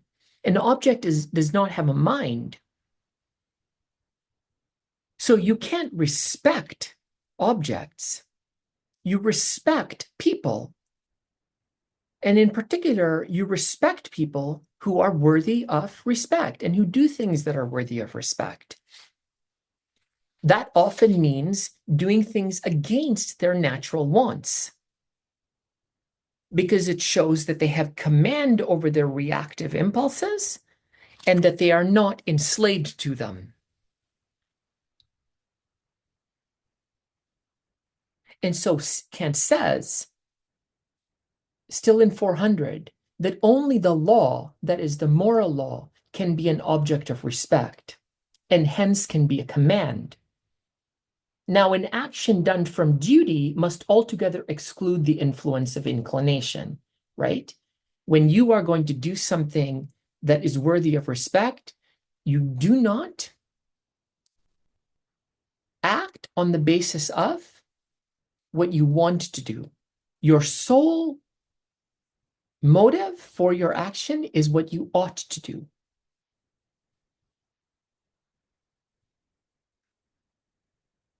At 401, thus, the moral worth of an action does not lie in the effect expected from it, nor in any principle of action that needs to borrow its motive from this expected effect. For all these effects, agreeableness of one's condition, and even the furtherance of other people's happiness could have been brought about also through other causes and would not have required the will of a rational being, in which the highest and unconditioned good alone can be found. Again, the highest good is the goodwill. That is perfection. When in the Gospel of Matthew, chapter 5, I believe verse 48, be perfect as your Father in heaven is perfect, that is a comment about what perfection is. It is not power, it is not supernatural, it is not impossible, it is achievable by even the most ordinary human being, because nothing more is required than that a human being act with a pure heart. And then he will see God, i.e., then he will be with God, then he will live with God, then he will express the divine.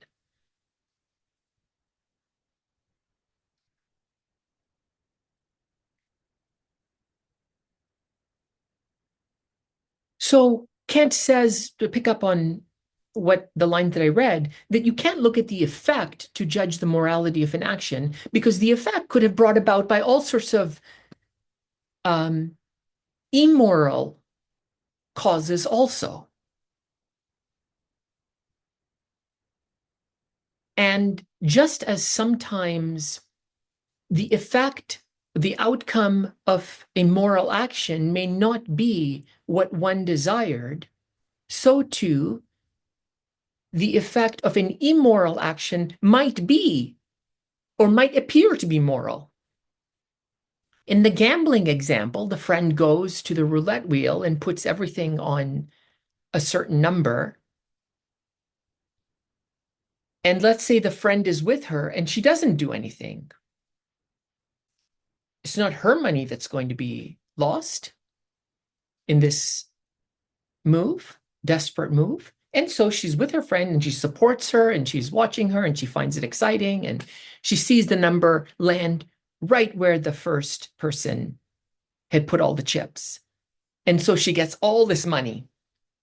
And one can look and say that, you know, the friend and the gambler, they come home with all this money and it appears like something good happened, but it wasn't good. It wasn't good at all. Both the decision to wager everything and the decision of her friend to allow her friend to wager everything without interfering. So it's sometimes what happens.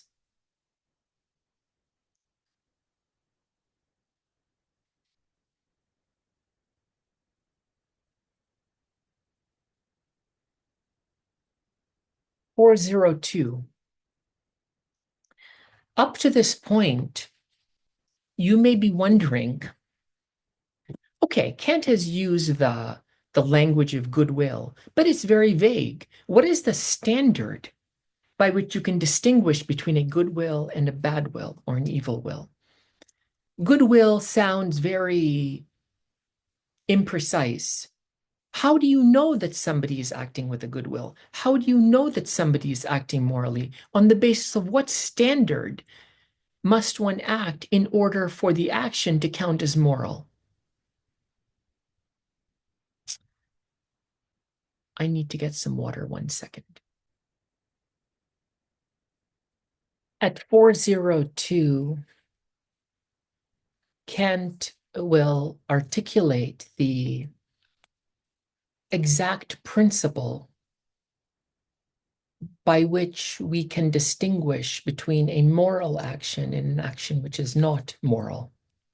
He says at 402, but what sort of law can that be the thought of which must determine the will without reference to any expected effect, so that the will can be called absolutely good without qualification? Since I have deprived the will of every impulse that might arise for it from obeying any particular law, there is nothing left to serve the will as principle except the universal conformity of its action to law as such. That is, I should never act except in such a way that I can also will that my maxim should become a universal law.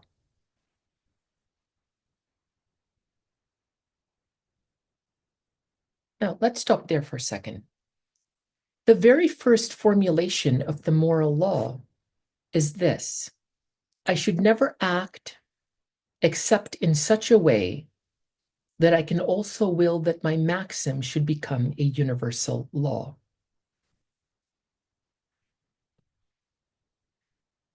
What Kant is saying here is that when you act, you must act on the basis of a subjective principle of volition, a maxim, that you can will to become an objective principle that is valid universally. When you act,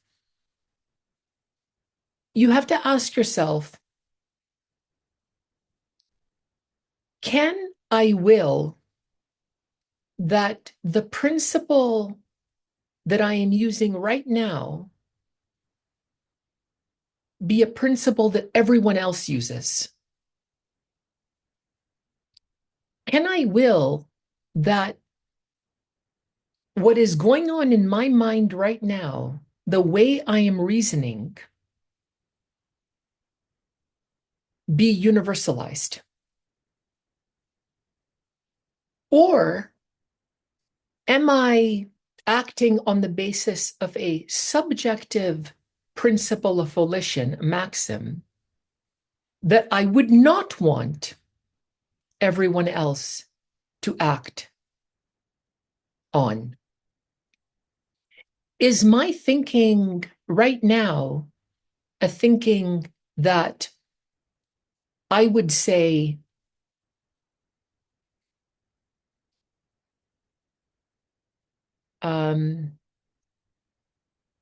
I would be fine with everyone else having?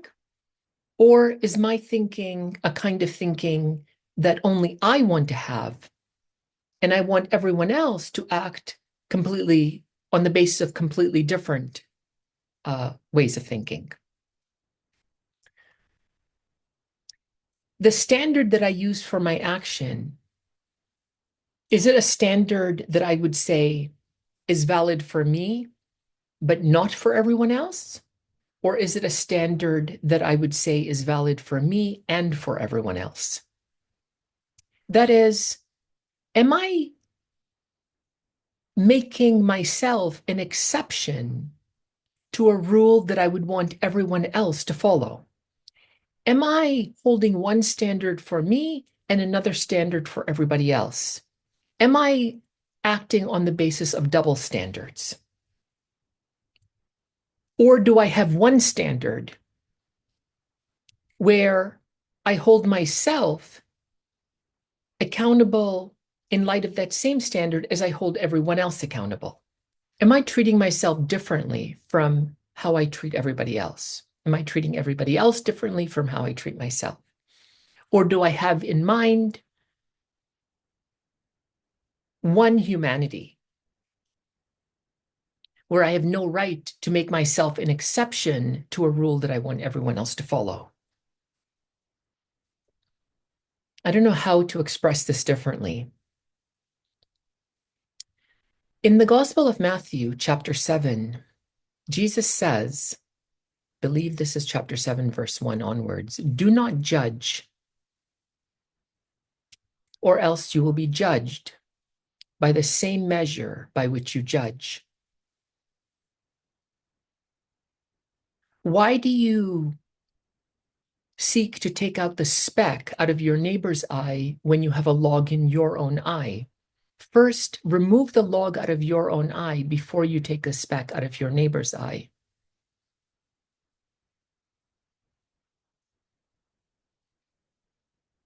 What is Jesus saying?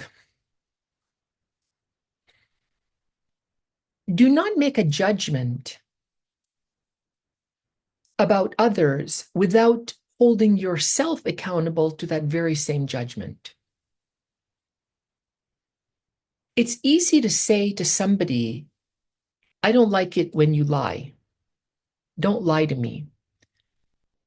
But it's much more difficult to turn that inward and to say, do I lie to other people? Do other people like it when I lie to them? Don't be rude. Well, am I rude? Don't be, don't come late to class. Well, do I come late to class? Come to class prepared. Do I come to class prepared? It's easy to point fingers at others, all their weaknesses, all their failings. But it's much more difficult to make the judgments that we make about others and to turn them inward and to hold ourselves accountable. So when Jesus says, do not judge, he doesn't literally mean don't make judgments. If he meant don't make judgments, that wouldn't make any sense at all. We always have to make judgments. We have to, the problem is in not making judgments, in basically letting things go all the time, in letting ourselves go all the time, in ignoring what other people do, not speaking up. How do we judge between good and evil if we're not to make any judgments? How do we judge between right and wrong if we're not to make any judgments? How are we to judge between God and idols if we're not to make any judgments? Of course, we always have to make judgments, but what kind of judgments do we make? Do we make judgments that are of such a kind that we hold ourselves to one standard and we hold others to a completely different standards? We let ourselves go in all of the things we do, but we are super critical about what everybody else does? Or is there one standard? When does a judgment become valid? It becomes valid when there is one standard. When the standard that I hold you to, I also hold myself to. When is a judgment invalid? A judgment is invalid when I hold you to one standard, I hold myself to a different standard. So what Kant is saying here is very much in the spirit of the teaching of the Gospels. When you act on the basis of a principle that you would want to be universal, such that you are not using double standards. You are holding one standard. You're holding everyone to one standard, including yourself. He gives an example, which I will get to in a second. He says at line number 402 that the ordinary reason of mankind in its practical or moral judgments agrees completely with this and always has in view this principle, right? He's not saying that it requires any special reason to understand what he is saying. Everybody already agrees with it. He expresses it in one way, but we know that when we act, when somebody tells us to do something, and then that person does not do that thing, we say that that person's a hypocrite. If somebody tells us don't smoke, and then that person is smoking, that's hypocrisy. Hypocritical. below the critical level. The person is uncritical because he's holding double standards. It's okay for me to smoke, but it's not okay for you to smoke. And we do this kind of thing all the time. We see hypocrisy in the things that people do. In the United States, a lot of media attention when they catch a spy from another country. That they have spies in other countries. A lot of media attention when a drone from a different country is shot out of the sky. US has drones in different countries. So, or the fact that there's war going on in other countries that sometimes reaches absolutely horrific scales, and US government is complaining about this, but where are the weapons coming from? Often they're coming from the US. So this is all hypocrisy. And we become very distrustful of people who are hypocritical for good reason.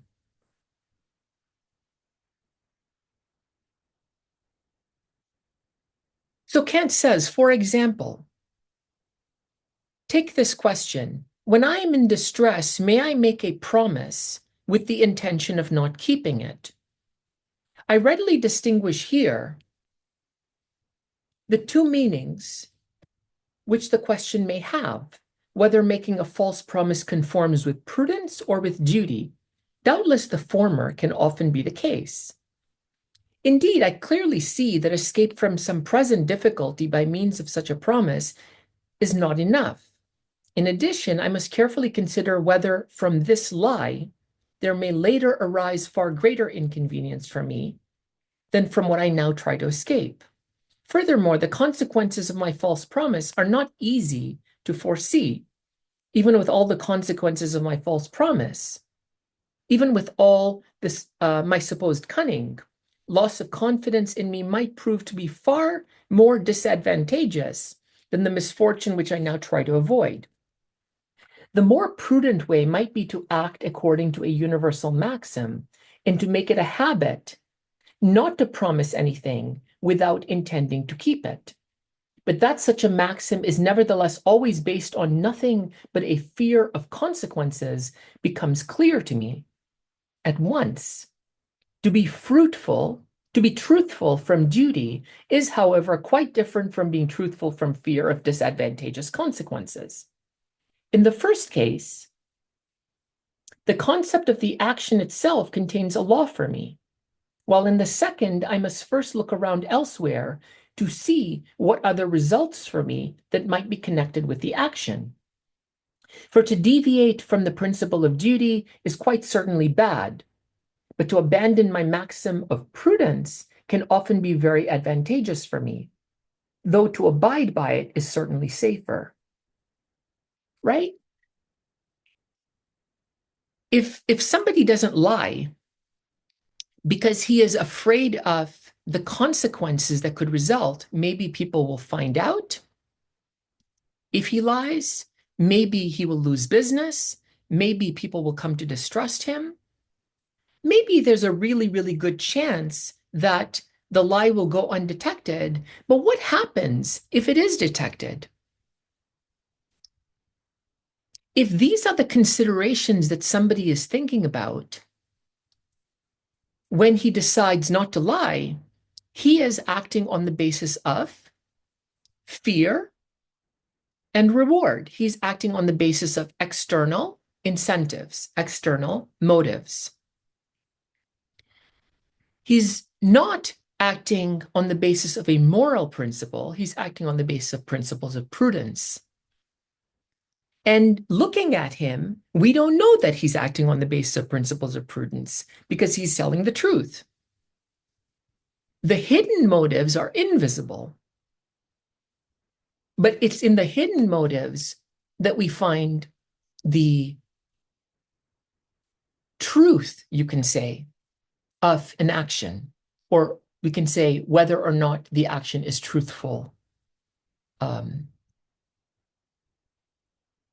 The most direct and infallible way, however, to answer the question as to whether a lying promise accords with duty is to ask myself whether I would really be content if my maxim of extricating myself from difficulty by means of a false promise were to hold as a universal law for myself as well as for others.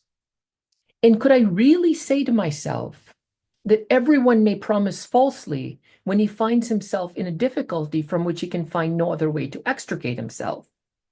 Then I immediately become aware that I can indeed will the lie, but cannot at all will a universal law to lie. For by such a law, there would really be no promises at all, since in vain would my willing future actions be professed to other people who would not believe what I professed, or if they overhastily did believe, then they would pay me back in like coin. Therefore, my maxim would necessarily destroy itself just as soon as it was made into a universal law.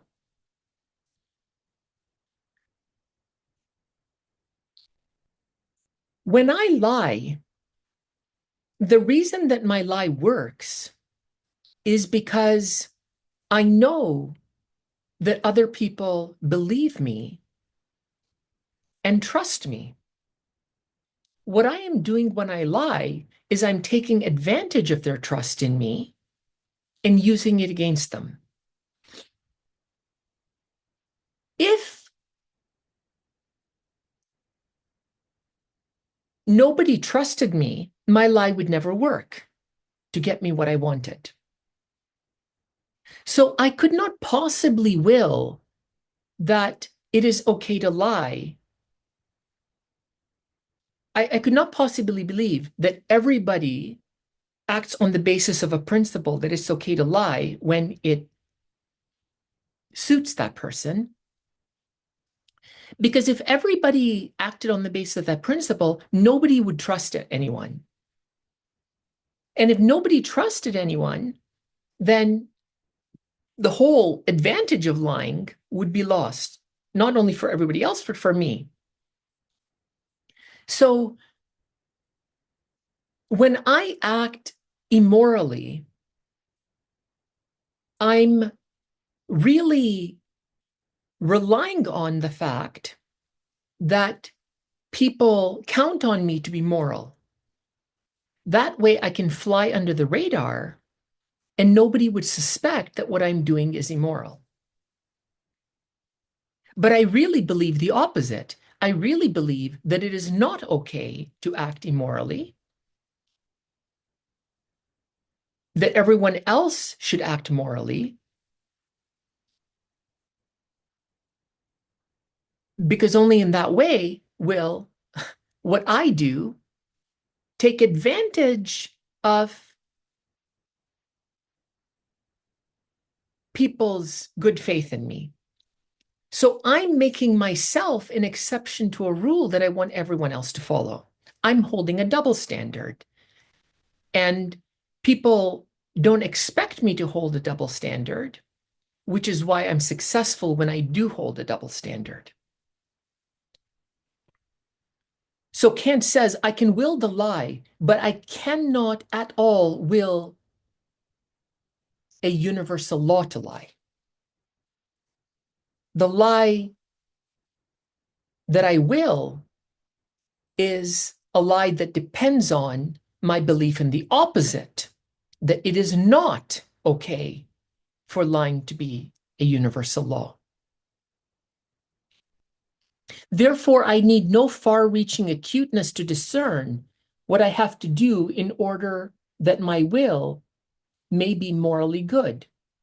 Inexperienced in the course of the world and incapable of being prepared for all of its contingencies, I only ask myself whether I can also will that my maxim should become a universal law. If not, then the maxim must be rejected. I'm jumping a little bit, closing in on at the end of 403. The necessity of acting from pure respect for the moral law is what constitutes duty. to which every other motive must give way because duty is the condition of a will, good in itself, whose worth is above all else. The necessity of acting from pure respect for the moral law. Where does this necessity come from? From the police? No. You can't legislate morality. From the government? No. From my parents? No. If I'm acting on the basis of any external authority, that action cannot be moral. The action is only moral if it is done from internal necessity, from a necessity that I recognize as carrying the weight of moral obligation. And then I don't have to look at what this person says or what that person says, or whether, it will make these people happy or if it will make those people happy. I know what I need to do, and I act on the basis of that principle without looking to see, will it be good for me? Will it not be good for me? What advantages will it bring me? What advantages will it, not bring me? What fears, what do I need to fear here? Or what do I need to look forward to here? And so on. It's not a calculus of utility that drives my decision. What drives my decision is my respect for the moral law.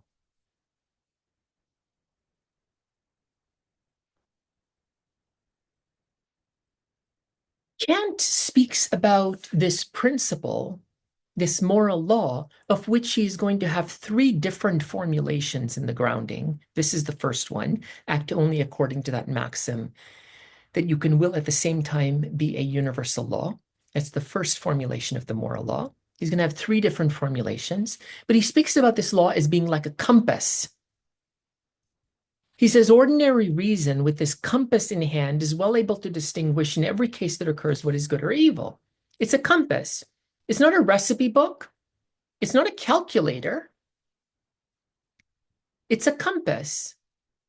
If you were in the mountains and you had a compass and you knew that your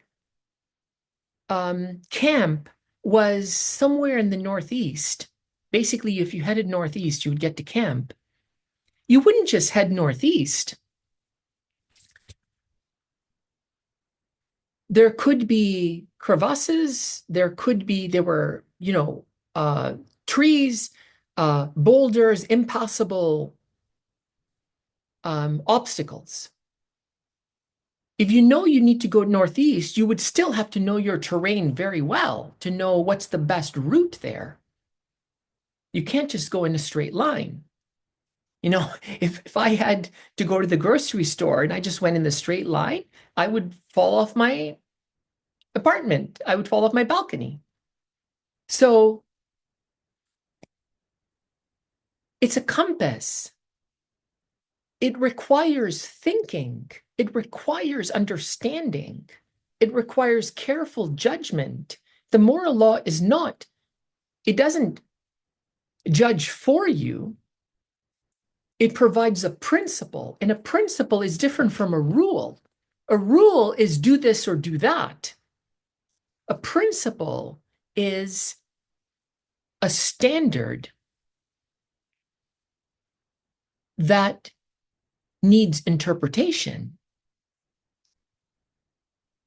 and understanding and awareness and self-consciousness.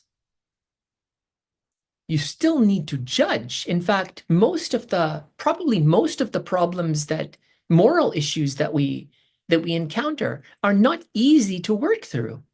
If you just think about euthanasia, or you think about abortion, or you think about other moral issues in our time, when to intervene in a political situation that is devolving into war, it's not easy. And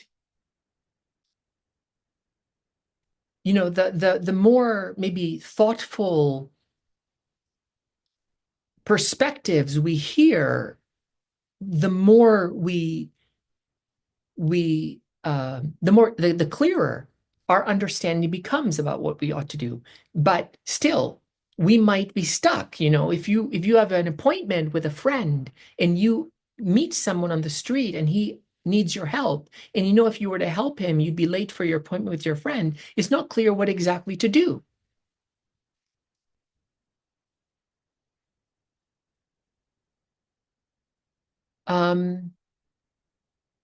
If your friend is in a relationship with somebody and that person with whom he or she is in a relation is unfaithful, do you let your friend know about that, or do you keep quiet? It's not easy to determine these things, nor should it be.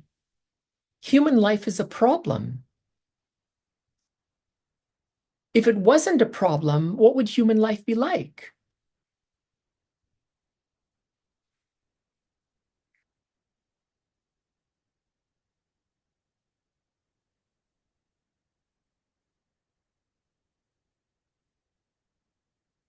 So Kant says this is between 404 and 405. And the most extraordinary thing is that ordinary reason in this moral case, practical case, may have just as good a hope of hitting the mark as that which any philosopher may promise himself. The philosopher, the engineer, the lawyer, um, the expert in his or her craft does not have less of a burden in thinking than the most ordinary simple person. And he's not closer to being moral than somebody who has nothing. It's a task that every human being has equally, the task of having to will his life. And no matter how much you study, it doesn't mean that your task becomes any easier. In fact, we know that sometimes the most educated people or the most prosperous people, whatever that means, or the most successful people, whatever that means, the people who have the most, maybe they're least likely in certain cases to act with a good will. Other times, maybe they're more likely, but you can't extrapolate from a person's empirical situation or education or social upbringing or so on that this person will have an easier time, you can say, of using this compass.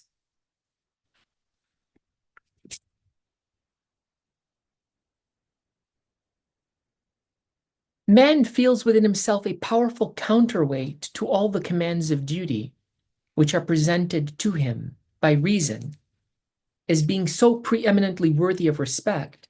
This counterweight consists of his needs and inclinations, whose total satisfaction is summed up under the name of happiness. Right? The struggle of making a moral decision comes from the fact that we have wants that, interfere with an easy path to doing what we know we ought to do. And we have inclinations, the wants and inclinations that we have for a nicer wardrobe or a nicer house or, a better car or, friends who maybe will help us in some way, or popular friends who will impact upon our reputation or things like that. They're not evil in themselves. The inclinations are not evil in themselves. They are a counterweight. We have to contend with them. And all men, as I mentioned, all human beings want to be happy. It's not bad to want to be happy, but we can't act on the basis of a principle that puts happiness above morality. We all want to be happy, but it doesn't mean we all have the right to do whatever we think will make us happy. And, we have the power that no other creature in nature has. We have the power to make choices. We have the power to think. We have the power of reason. We have a will. We have self-consciousness. And that itself positions us as having a moral responsibility, a moral obligation that nothing else in nature has. And it locates us in a world that is beyond the world just of natural instinct. This is how the book of Genesis begins in the Hebrew scriptures. And Kant is consistent with this. This is the end of section 1 of Grounding for the Metaphysics of Morals. It will become more involved as Kant continues to develop an ever deeper, more comprehensive defense of his thesis, that there's no possibility even of thinking of anything at all in the world or out of it, which can be called good without qualification, except a good will. My name is Mohammed Kimji. If you would like, please connect with me on LinkedIn. Thank you for your time.